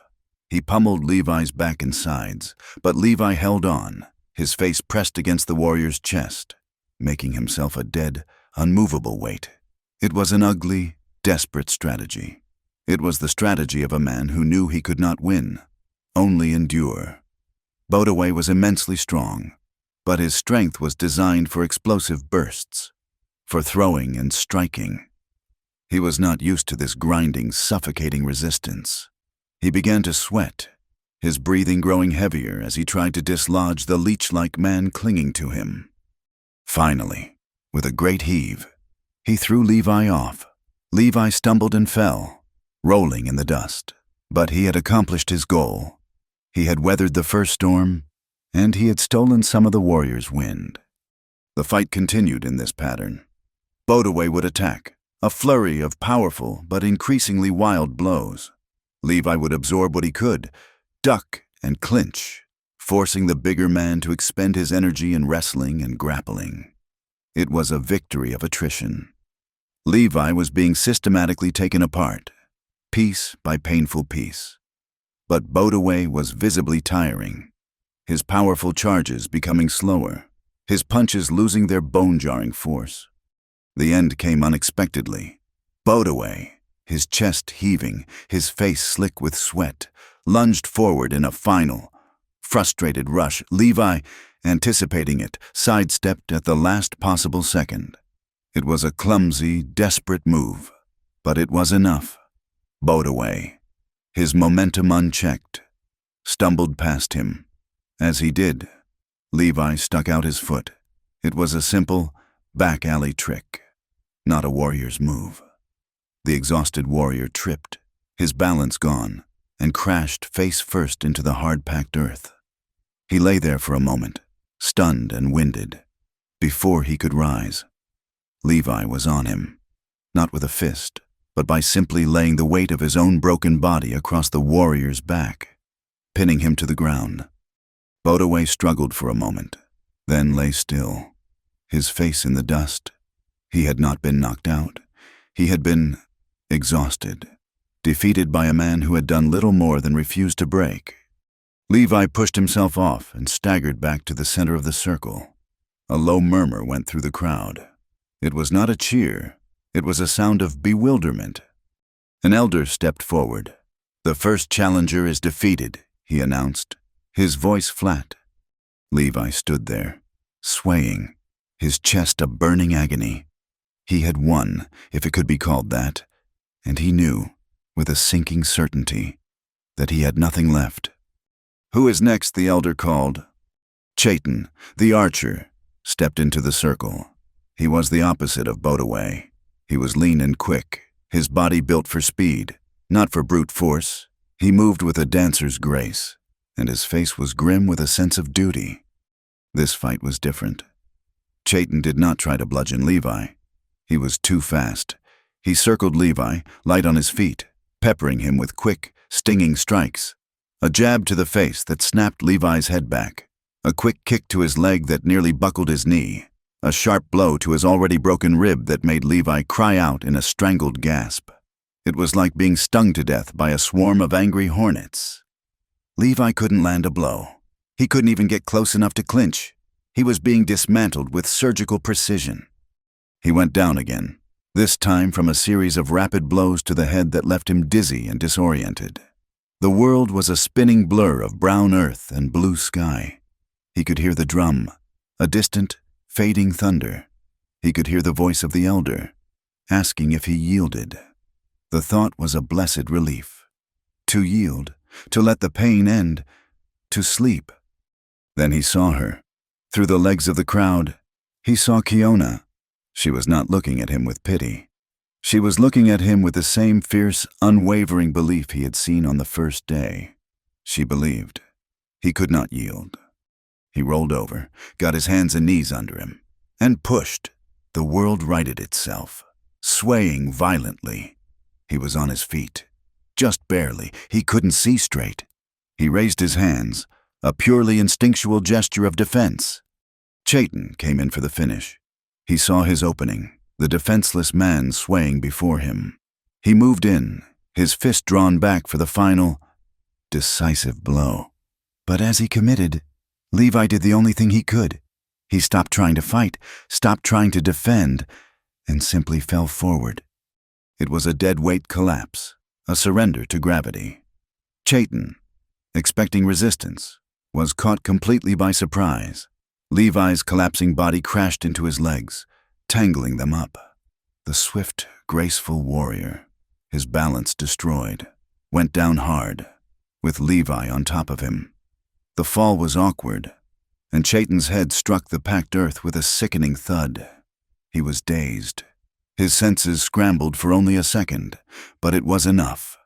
Levi, acting on pure instinct, rolled and pinned the warrior's shoulders to the ground with the last ounce of his strength. Chayton struggled for a moment, but he was trapped, his head ringing. He lay still.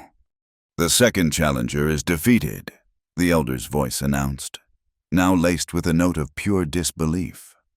Levi could not get up this time. He rolled off Chayton and lay on his back, staring up at the empty blue sky, his chest heaving, every part of him screaming. He had won twice, and he was utterly, completely broken. A third warrior stepped into the circle. He was older, his face lined with the memory of many battles.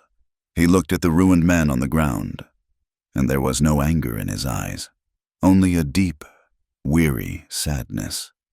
He seemed to be fighting not Levi, but his own sense of honor. This was no longer a trial. It was a slow, painful execution. He helped Levi to his feet. The gesture of respect was not lost on the crowd, which was now completely silent. The third fight was a slow, grim affair. The warrior fought with a heavy heart, his blows powerful but lacking the killing rage of the first two. Levi was barely conscious. He was a ghost, a punching bag animated by some force that was no longer physical. He took blow after blow, his body absorbing the punishment because his mind was no longer fully present. He stayed on his feet through sheer, unthinking momentum. He was knocked down. He got up. He was knocked down again. He got up again, slower this time. The crowd was no longer watching a fight. They were watching a testament to the sheer, stubborn refusal of a human spirit to be extinguished. The end was inevitable. A final, heavy blow caught him on the jaw. The world dissolved into a silent, swirling vortex of black. His legs gave out. His body hit the ground, and this time, it did not move. He was done. He lay in the dust, the taste of defeat and blood in his mouth. He had failed. He had not endured. The elder stepped forward, ready to pronounce the trial over. But then a small movement, a twitch of a finger. Levi's eyes, swollen, nearly shut, fluttered open. He saw the boots of the warrior standing over him. He saw the legs of the crowd. He tried to push himself up. His arms trembled, gave out, and he collapsed again. He tried a second time. He managed to get to his hands and knees, his head hanging, his body swaying like a dying animal. He was trying to stand. He could not, but he was trying. A fourth warrior, his face grim, stepped into the circle, ready to deliver the final, merciful blow that would end this spectacle. Wait. The voice was not loud, but it cut through the silence with an authority that stopped every person in their tracks. It was rough, strained, and filled with pain. The crowd parted. A figure moved slowly, deliberately, into the circle. He leaned heavily on a crude wooden crutch, his injured leg wrapped in thick poultices. His face was still pale and drawn from the poison, but his eyes were clear and fiercely bright. It was Takakota. He limped to the center of the circle, placing himself between the fourth challenger and the kneeling, half-conscious form of Levi Holloway. He planted his crutch in the dust and looked at the warrior who was ready to fight. "Step back," Takakota commanded. The warrior hesitated, then looked to his chief. Karuk gave a slight, almost imperceptible nod. The warrior retreated, his face a mask of confusion. Takakota stood there for a long moment, the only sounds the wind and Levi's ragged breathing. He looked down at the broken man at his feet, the man who had been his most hated enemy. Then he looked up, his gaze sweeping over his people, his chief, and finally, over to where Kiona stood, her face wet with tears. The silence in the circle was absolute, a void that swallowed the whisper of the wind and the distant cry of a hawk. The only sound was the ragged, wet rasp of Levi's breathing as he struggled to push himself up from the dust, a feat his broken body refused to allow. All eyes were on the man who had interrupted the trial. Takakota stood leaning on his crutch, a pillar of wounded pride in the center of their world, his presence more powerful in his infirmity than it had ever been in his full, arrogant strength. He did not speak immediately. His gaze was fixed on the man on the ground. He looked at Levi's swollen face, the bloodied hands, the unnatural way he protected his ribs. He saw a body that had been systematically and brutally dismantled, a man who had been pushed past every conceivable limit of human endurance. And yet, he saw that body stir. He saw the flicker of will in those nearly closed eyes, the trembling tension in the arms as Levi tried and failed to rise one last time. Takakota was a warrior. He understood pain, he understood defeat, but he did not understand what he was seeing. This was not the spirit of a fighter trying to win. It was the spirit of the mountain itself, refusing to crumble. The memory of the last 48 hours crashed over him. The sting of public dishonor, the black, murderous rage in the gulch, the searing fire of the viper's venom, the terror of a lonely death in the dark. And then, through that haze of agony and fear, the face of his enemy leaning over him. The choice Levi had made. Not to leave him, not to let justice run its course, but to kneel in the dirt and save the man who had just tried to beat him to death. He had felt Levi's arm supporting him, had leaned on the body that he himself had bruised and broken, had been carried out of the darkness and back into the world of the living. His own honor, the thing he had prized above all else, felt like a hollow gourd in his hands. It was a brittle shell, and this outsider, this man of quiet, stubborn gestures, had shattered it, only to reveal something truer underneath. He lifted his head, his gaze sweeping over the faces of his people. He saw their confusion, their expectation. He looked at his chief, Karuk, whose stern face was a mask hiding a deep and turbulent conflict. Finally, his eyes found Kiona. She was watching him, not Levi, and her expression was not one of triumph, but of a deep, sorrowful understanding. She had known all along. She had seen the truth that had taken him a journey through death to comprehend. When he finally spoke, his voice was not the booming roar they were used to. It was a hoarse, strained sound, the voice of a man who had been stripped of everything and was now rebuilding himself, word by painful word. "I came to these trials as a champion," he began, his voice gaining strength with each syllable. "You all looked to me. I was the strongest. My arm was the surest. My place was at the head of the line. I believed this was my right, my honor." He paused, letting the weight of his own past pride hang in the air. "I was wrong." A quiet gasp rippled through the crowd. For Takakota to admit any error was shocking. To admit it so publicly was unthinkable. "My honor was a mask," he continued, his voice raw with a shame that was so profound it became a form of courage. "It was a mask I wore to hide my pride. When Kiona did not choose me, I did not feel that the tribe was dishonored. I felt that I was dishonored, and my pride became a poison, more venomous than any snake." He gestured with his free hand toward the gulch. "Last night, in the darkness, I did not hunt for my stone. I hunted for this man." He looked down at Levi again, and his voice dropped to a near whisper of confession. "I waited for him. I ambushed him. I told him I would kill him and leave his body for the animals. I attacked him with the intent to end his life and steal his victory. This was not the act of a warrior. It was the act of a coward. The silence was now heavy with shock. He had not just admitted to being bested, he had admitted to treachery. He had confessed to a crime against the sacred rules of the trial, against the spirits themselves. "I beat him," Takakota said, his voice flat, devoid of any pride. "I was stronger in body, and I used that strength to break him. And in my rage, in my foolish pride, I stepped into the viper's nest. My strength, my focus on my enemy, made me blind. It was my own arrogance that defeated me." He leaned more heavily on his crutch, the memory of the searing pain clear on his face. "The poison took me. I knew I was going to die. I lay on the ground, and I was afraid. The strongest of the Apache warriors was dying alone in the dark, crying out not with a death song, but with fear."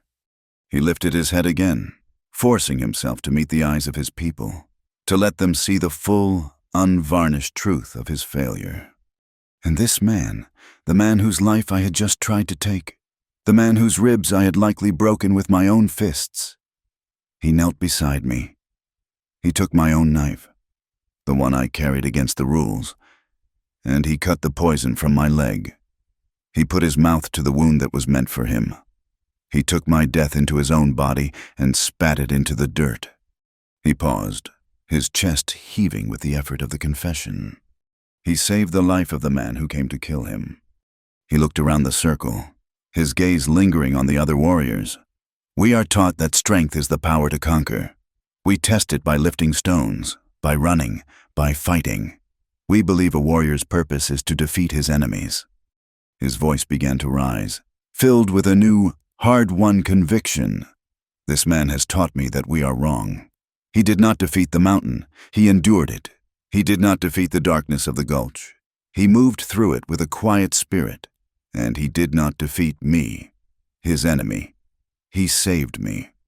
He took a painful, limping step closer to where Levi lay, so he stood directly over him, a protector now, not a combatant. Kiona told us she chose him because she saw the truth of his spirit at the river. We did not listen. We were deafened by our pride. We called it weakness that he saved a helpless animal. We did not see that it was the same spirit that would save a helpless enemy. He looked directly at Karuk, his chief, his leader. "We have tested his body. We have beaten him, broken him, and watched him rise again and again. We have seen him face death and show mercy to his own attacker. What more is there to prove? Do we continue until his body is completely destroyed, until the spirit we are supposed to be testing is finally extinguished by our fists?" He looked around the circle, his eyes blazing. "I say that strength without compassion is just weakness wearing a mask." The words landed with the force of a thunderclap in the silent arena. It was a new truth, a new piece of wisdom forged in the crucible of the last 2 days. And it resonated with a power that no physical blow could match. It recontextualized everything they had witnessed. Levi's refusal to fight on the cliff, his decision to save Takakota, his impossible endurance in the circle. It was all part of the same thing, a different kind of strength, a truer strength. Takakota turned back to his chief, his voice now a formal plea. "I, Takakota, first warrior of this tribe, the man who was saved by this outsider, ask that this trial be ended. It is finished. He has proven what Kiona saw. He has proven it to me, and he has proven it to all of you. He has not won by the laws of our fists, but he has triumphed by the laws of the spirit. I ask that you recognize his victory. I ask that you give him the honor he has earned." He finished, his body trembling with the exertion of his long speech and the fever that still lingered in his blood. He had done it. He had sacrificed his pride, confessed his shame, and in doing so, he had forged a new, more profound honor for himself. He stood there, leaning on his crutch, awaiting the judgment of his chief, his own trial now complete. The world had shrunk to the space between heartbeats. Takakota's words, raw and heavy with the weight of confession, settled into the dust of the circle, and the silence they left behind was vast and absolute. Every person in the tribe, from the oldest elder to the youngest child, was a statue, their eyes fixed on their chief, awaiting the judgment that would define their future. Levi, still on his hands and knees, barely conscious, was the fulcrum upon which their entire world was balanced. He was no longer just a man. He was a question, and only Kuruk could provide the answer. The chief stood motionless, his face an unreadable landscape of weathered rock. For 2 days, he had been a vessel for the traditions of his people. He had upheld the law, presided over the trials, and prepared himself to enforce the final, bloody verdict. His mind was a library of ancient rules and precedents, a history written in the blood and honor of his ancestors, and none of it, not one single story or law, had prepared him for this. He looked at the evidence before him. He saw Takakota, his greatest warrior, leaning on a crutch, his body weakened by poison, but his spirit forged into something new and formidable by the fire of humility. He had sacrificed his own immense pride on the altar of truth, an act of strength far greater than lifting any stone. Kuruk's gaze shifted to the line of his other warriors. He saw their faces, no longer masks of simple, unified rage, but complex portraits of confusion, dawning respect, and a deep, unsettling uncertainty. The solid ground of their worldview had been shaken, and they were looking to him to find its new level. He looked at his daughter, Kiona. She stood tall, her tears having dried on her cheeks, her expression one of profound, quiet faith. She had not flinched. She had not pleaded or intervened. She had simply trusted. She had trusted in what she had seen, and she had trusted that the spirit of her people, and her father, would eventually see it too. Her choice, which had seemed like a rash, inexplicable act of rebellion, now looked like an act of the deepest wisdom. She had not chosen a man for his strength, but for his character, and the trials, in their own brutal and circuitous way, had proven her right.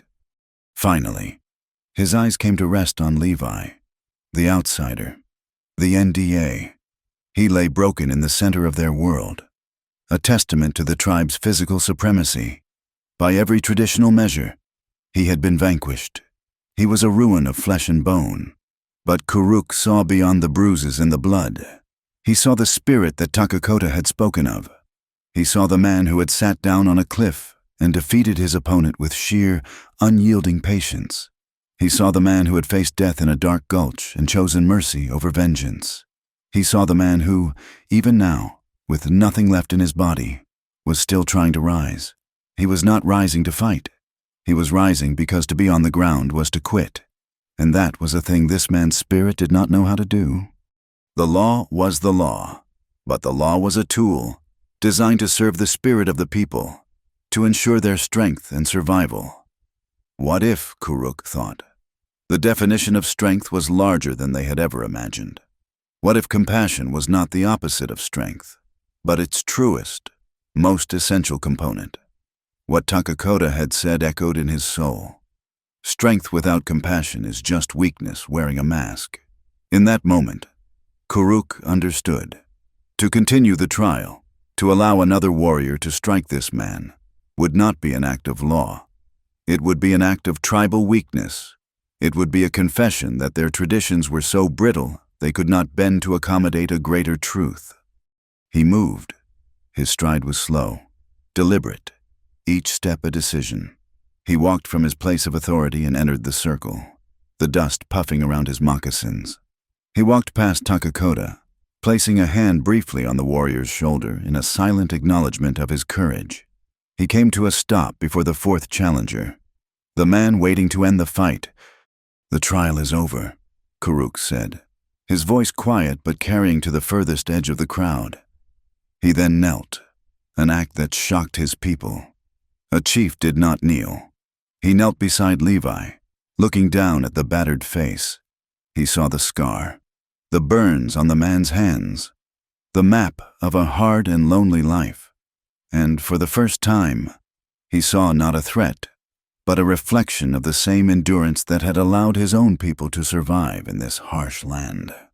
He looked up and addressed his tribe, his voice now ringing with the full weight of his authority.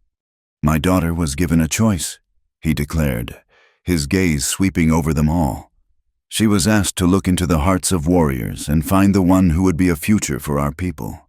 We showed her strength of the arm and speed of the foot. We showed her the warrior who can fight. He paused, his eyes finding Kiona's. A look of profound, fatherly pride softened the hard lines of his face. But she looked past the mask. She looked for the spirit that does not break. She looked for the heart that protects the helpless. She looked for a man. He looked back down at the barely conscious figure at his feet. "My daughter," Karuk said, his voice resonating with a final, unshakable certainty, "chose well." A collective sigh went through the tribe, a release of 2 days of tension, anger, and confusion. The question had been answered. The world settled back onto its axis. The drum, which had been silent, began to beat again. Not the hard, driving rhythm of a trial, but a slow, steady, and peaceful cadence. The story had found its end, and its new beginning. The days that followed were a blur of healing for Levi. He drifted in and out of consciousness in a teepee that smelled of sage, sweetgrass, and medicinal herbs. Nokona, the medicine man, worked over him, his ancient, wrinkled hands surprisingly gentle as he set the broken rib, cleaned the cuts, and applied cooling poultices to the deep bruises. He was never left alone. An older woman, one of Kiona's aunts, sat quietly in the corner, her presence a silent, watchful chaperonage. But it was Kiona he was most aware of. She would come and sit with him for hours, not speaking much, but her presence was a balm more powerful than any herb. She would spoon cool broth into his mouth when he was too weak to lift his head. She would dip a soft cloth in water and gently wipe the dust and dried blood from his face. Her touch was light, hesitant at first, then growing in confidence. In those quiet, lucid moments, he would watch her, the way the firelight caught the deep black of her hair, the focused serenity in her eyes. He had been alone for so long that the simple, profound comfort of another person's care was an alien and overwhelming sensation. The attitude of the tribe had changed. The overt hostility was gone, replaced by a quiet, watchful curiosity. Children would peek into the teepee, their eyes wide, before being shooed away by Kiona's aunt. Warriors would walk past, their gazes lingering for a moment, their expressions unreadable, but no longer filled with malice. One afternoon, he woke to find a perfectly cooked piece of venison left just inside the teepee flap. Another day, a small, intricately beaded pouch. They were silent gifts, unspoken acknowledgments. He was still the outsider, but he was no longer an enemy. He was something else now, something they had not yet found the word for. When he was finally strong enough to walk, leaning heavily on a staff, he saw the full scope of the change. The people would nod to him as he passed. It was a small gesture, a slight inclination of the head, but it was a bridge across the chasm that had once separated them. He had entered their world through a crucible of violence and pain, and had emerged on the other side, accepted. The wedding was not a grand ceremony. It was a quiet, solemn affair held on a night when the sky was clear and the stars were a spill of cold, silver fire across a black velvet cloth. A single large bonfire crackled in the center of the camp, its flames reaching up as if to join the constellations above. The entire tribe was there, their faces illuminated by the warm, dancing light. Levi stood before the fire, dressed not in his own ragged clothes, but in soft, clean deerskin leggings and a shirt that Kiona had beaded herself with a simple, circular pattern. He felt strange, untethered, a man standing between two worlds. His past was a distant shore of solitude and scars. His future was this circle of faces, this woman, this life he had never imagined. Kiona was brought to him by her father. She was dressed in the same white doeskin she had worn on the day of the choosing, and in the firelight, she seemed to glow. Karuk placed his daughter's hand in Levi's. His grip was firm, a silent transfer of responsibility, of trust. Nokona performed the ceremony, his voice a low, gravelly chant. He spoke not of two people, but of two spirits, walking separate paths, who had been brought together by the wisdom of the great mystery. He spoke of the strength of the mountain and the endurance of the river, and how a true home required both.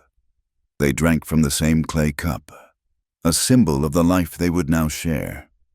And then the medicine man wrapped them both in a single, heavy buffalo robe, binding them together. "As you are now one blanket," he chanted, "so shall you be one life." Later, when the drumming was soft and the people were talking quietly amongst themselves, Kiona led him a little way from the fire, to the edge of the light where the great, silent darkness of the plains began. The stars seemed close enough to touch. She turned to him. In the dim light, his scarred face was a landscape of shadows. She reached up and gently touched the pale line on his cheek, her fingers tracing its path. Her touch held no pity, only a quiet acceptance. Then, her hand moved down, and her fingers brushed over the scarred knuckles of his hand. Finally, she placed her palm flat against his chest, over the steady, powerful beat of his heart. "The warriors are strong," she said, her voice a soft whisper that was only for him. "Their bodies are powerful, and their skills are great. They fought to show me what they could do, to win me." She looked up, her dark eyes searching his. "I chose you because you did not fight to win me," she said, her voice filled with a profound, simple truth. "I chose you because you fought, in the river, on the cliff, in the circle, simply to be who you are." Her hand pressed a little firmer against his chest. "I chose you, Levi Holloway, because you are you." A lifetime of loneliness, of being the outsider, of being defined by the scars on his skin, seemed to dissolve in the warmth of her hand. For the first time, he felt not just seen, but understood. He looked over her shoulder, back at the fire. The warriors, the men who had beaten him and the men he had defeated, were watching. Bodaway, Chayton, the others. There was no anger in their eyes. There was no malice. There was only a quiet, steady, and deeply unnerving respect. They would never be his friends, not in the way of the world he had left behind. They were too different. But they were his brothers-in-law now, bound to him by a strange and violent honor. One of them, the third warrior he had faced, caught his eye and gave a slow, deliberate nod. It was enough. He had come to this place as a ghost, an unwelcome specter, and now he stood, wrapped in the embrace of a new life, under a blanket of stars. A man who had finally, impossibly, found his home. 3 months passed, seasons turning on the silent, patient pivot of the high plains.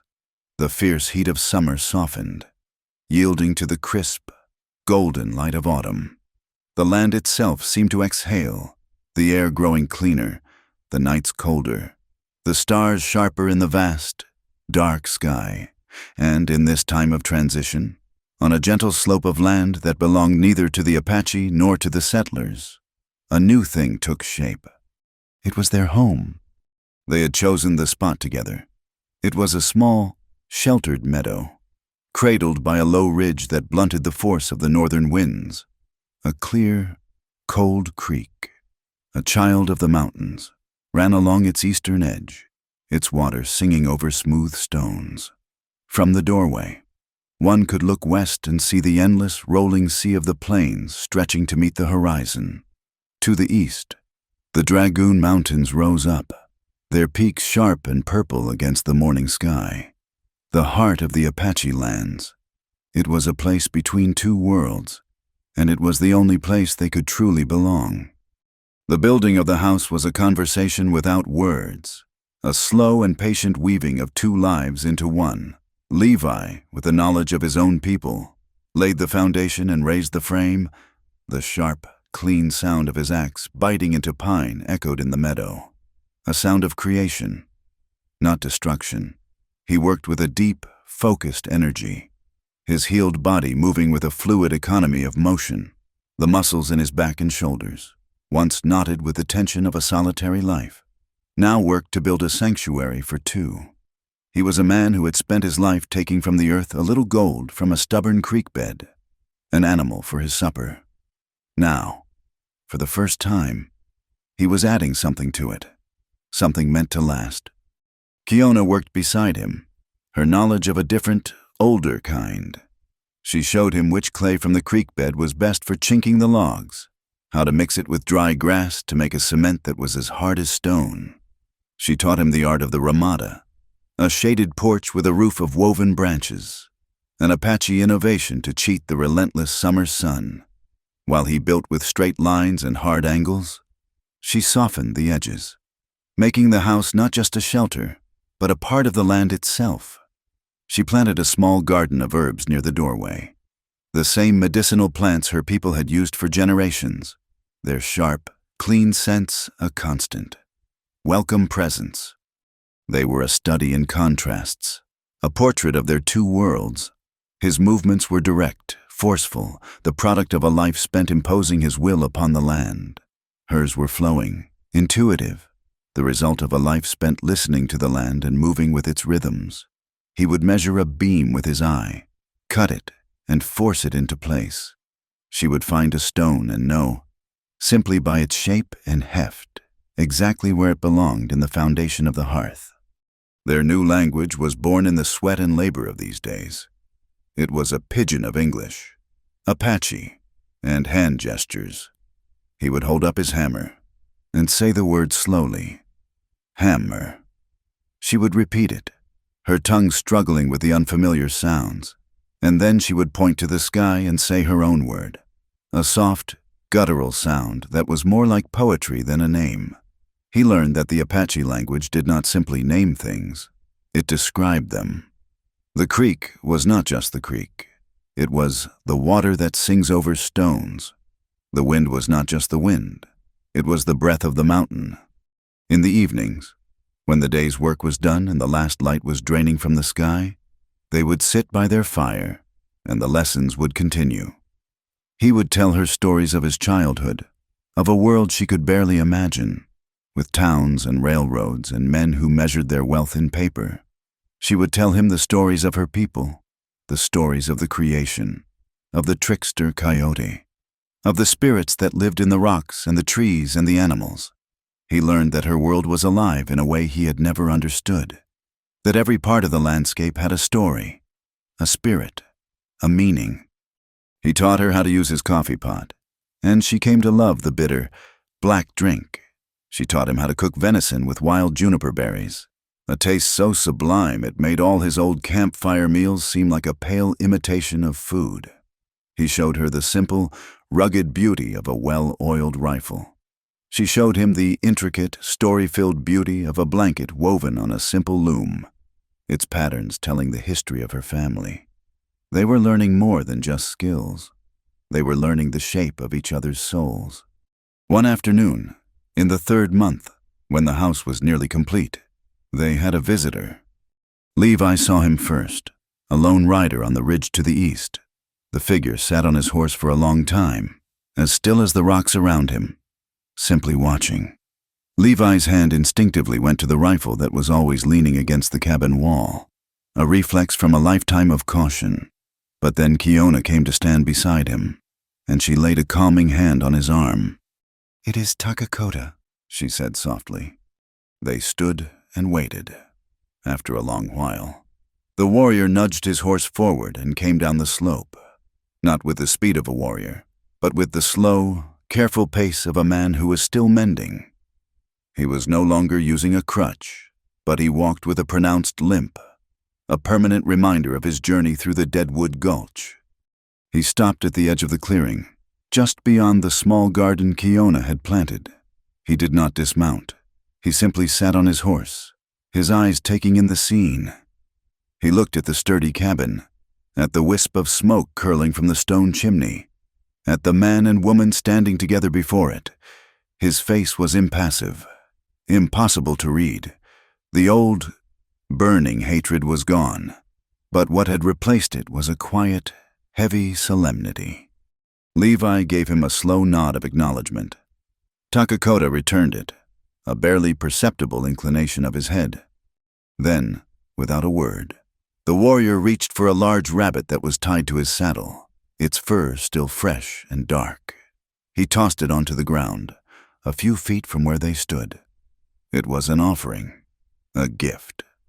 Levi looked at the rabbit, then back at Takakota.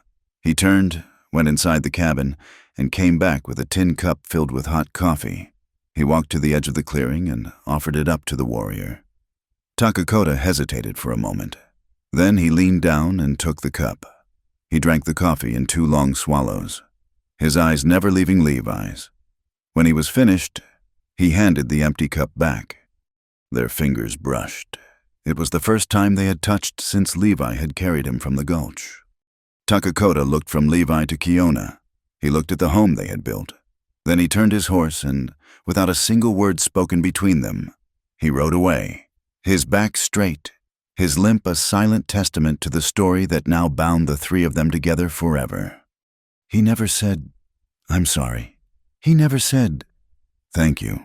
He did not have the words for such things. But his actions spoke a language that Levi was beginning to understand. The visits became a quiet ritual. Every few weeks, Takakota would appear on the ridge. Sometimes he would bring game. Sometimes he would just sit and watch for a while before turning back. He was a guardian, a silent witness to the strange new world that had been born from his own defeat. He was a warrior who had lost a contest, but, in doing so, had found his honor. That evening, as the sun set, spilling its final, glorious colors across the plains, Levi and Kiona stood in the doorway of their finished home. The air was cool and smelled of pine smoke and the coming winter. Levi looked down at his own hands. The burns were still there, a pale, shiny roadmap of his past. But now, they were covered in the calluses of a builder, the small nicks and cuts of a man who worked with wood and stone. They were no longer just the hands that had been scarred by a fire. They were the hands that had built a home. Kiona slipped her hand into his. Her fingers were warm, her grip firm and sure. "It is finished," she said softly, looking out at the vast, peaceful landscape. "It's a good place," Levi said, his voice filled with a quiet wonder he could not quite suppress. She leaned her head against his shoulder, her dark hair soft against his cheek. She felt the tension in him, the last, lingering traces of a man who still could not quite believe he was allowed to have such peace. She squeezed his hand. "I think of that day sometimes," she whispered. "The day of the choosing." He turned his head to look at her profile serene in the fading light. 12 warriors stood in that circle, she said, her voice a soft, melodic rhythm. 12 men, the strongest and bravest of my people. They lifted stones and wrestled and shot arrows. They fought to prove they were worthy. They fought to win me. She turned her face up to his, her eyes deep and knowing, reflecting the last of the twilight. "But I chose the man who did not fight to have me," she said, her words the final, perfect truth that had become the foundation of their life. "I chose the man who fought only to be himself." He looked into her eyes, and the last of the lonely cowboy, the scarred, solitary ghost, finally faded away, leaving only the man who was home. Thank you for listening to our story. We'd love to know where in the world you're tuning in from, so please leave a comment below to share your location and your thoughts. Don't forget to subscribe to our channel, Wild West Stories 1850, and give this video a like.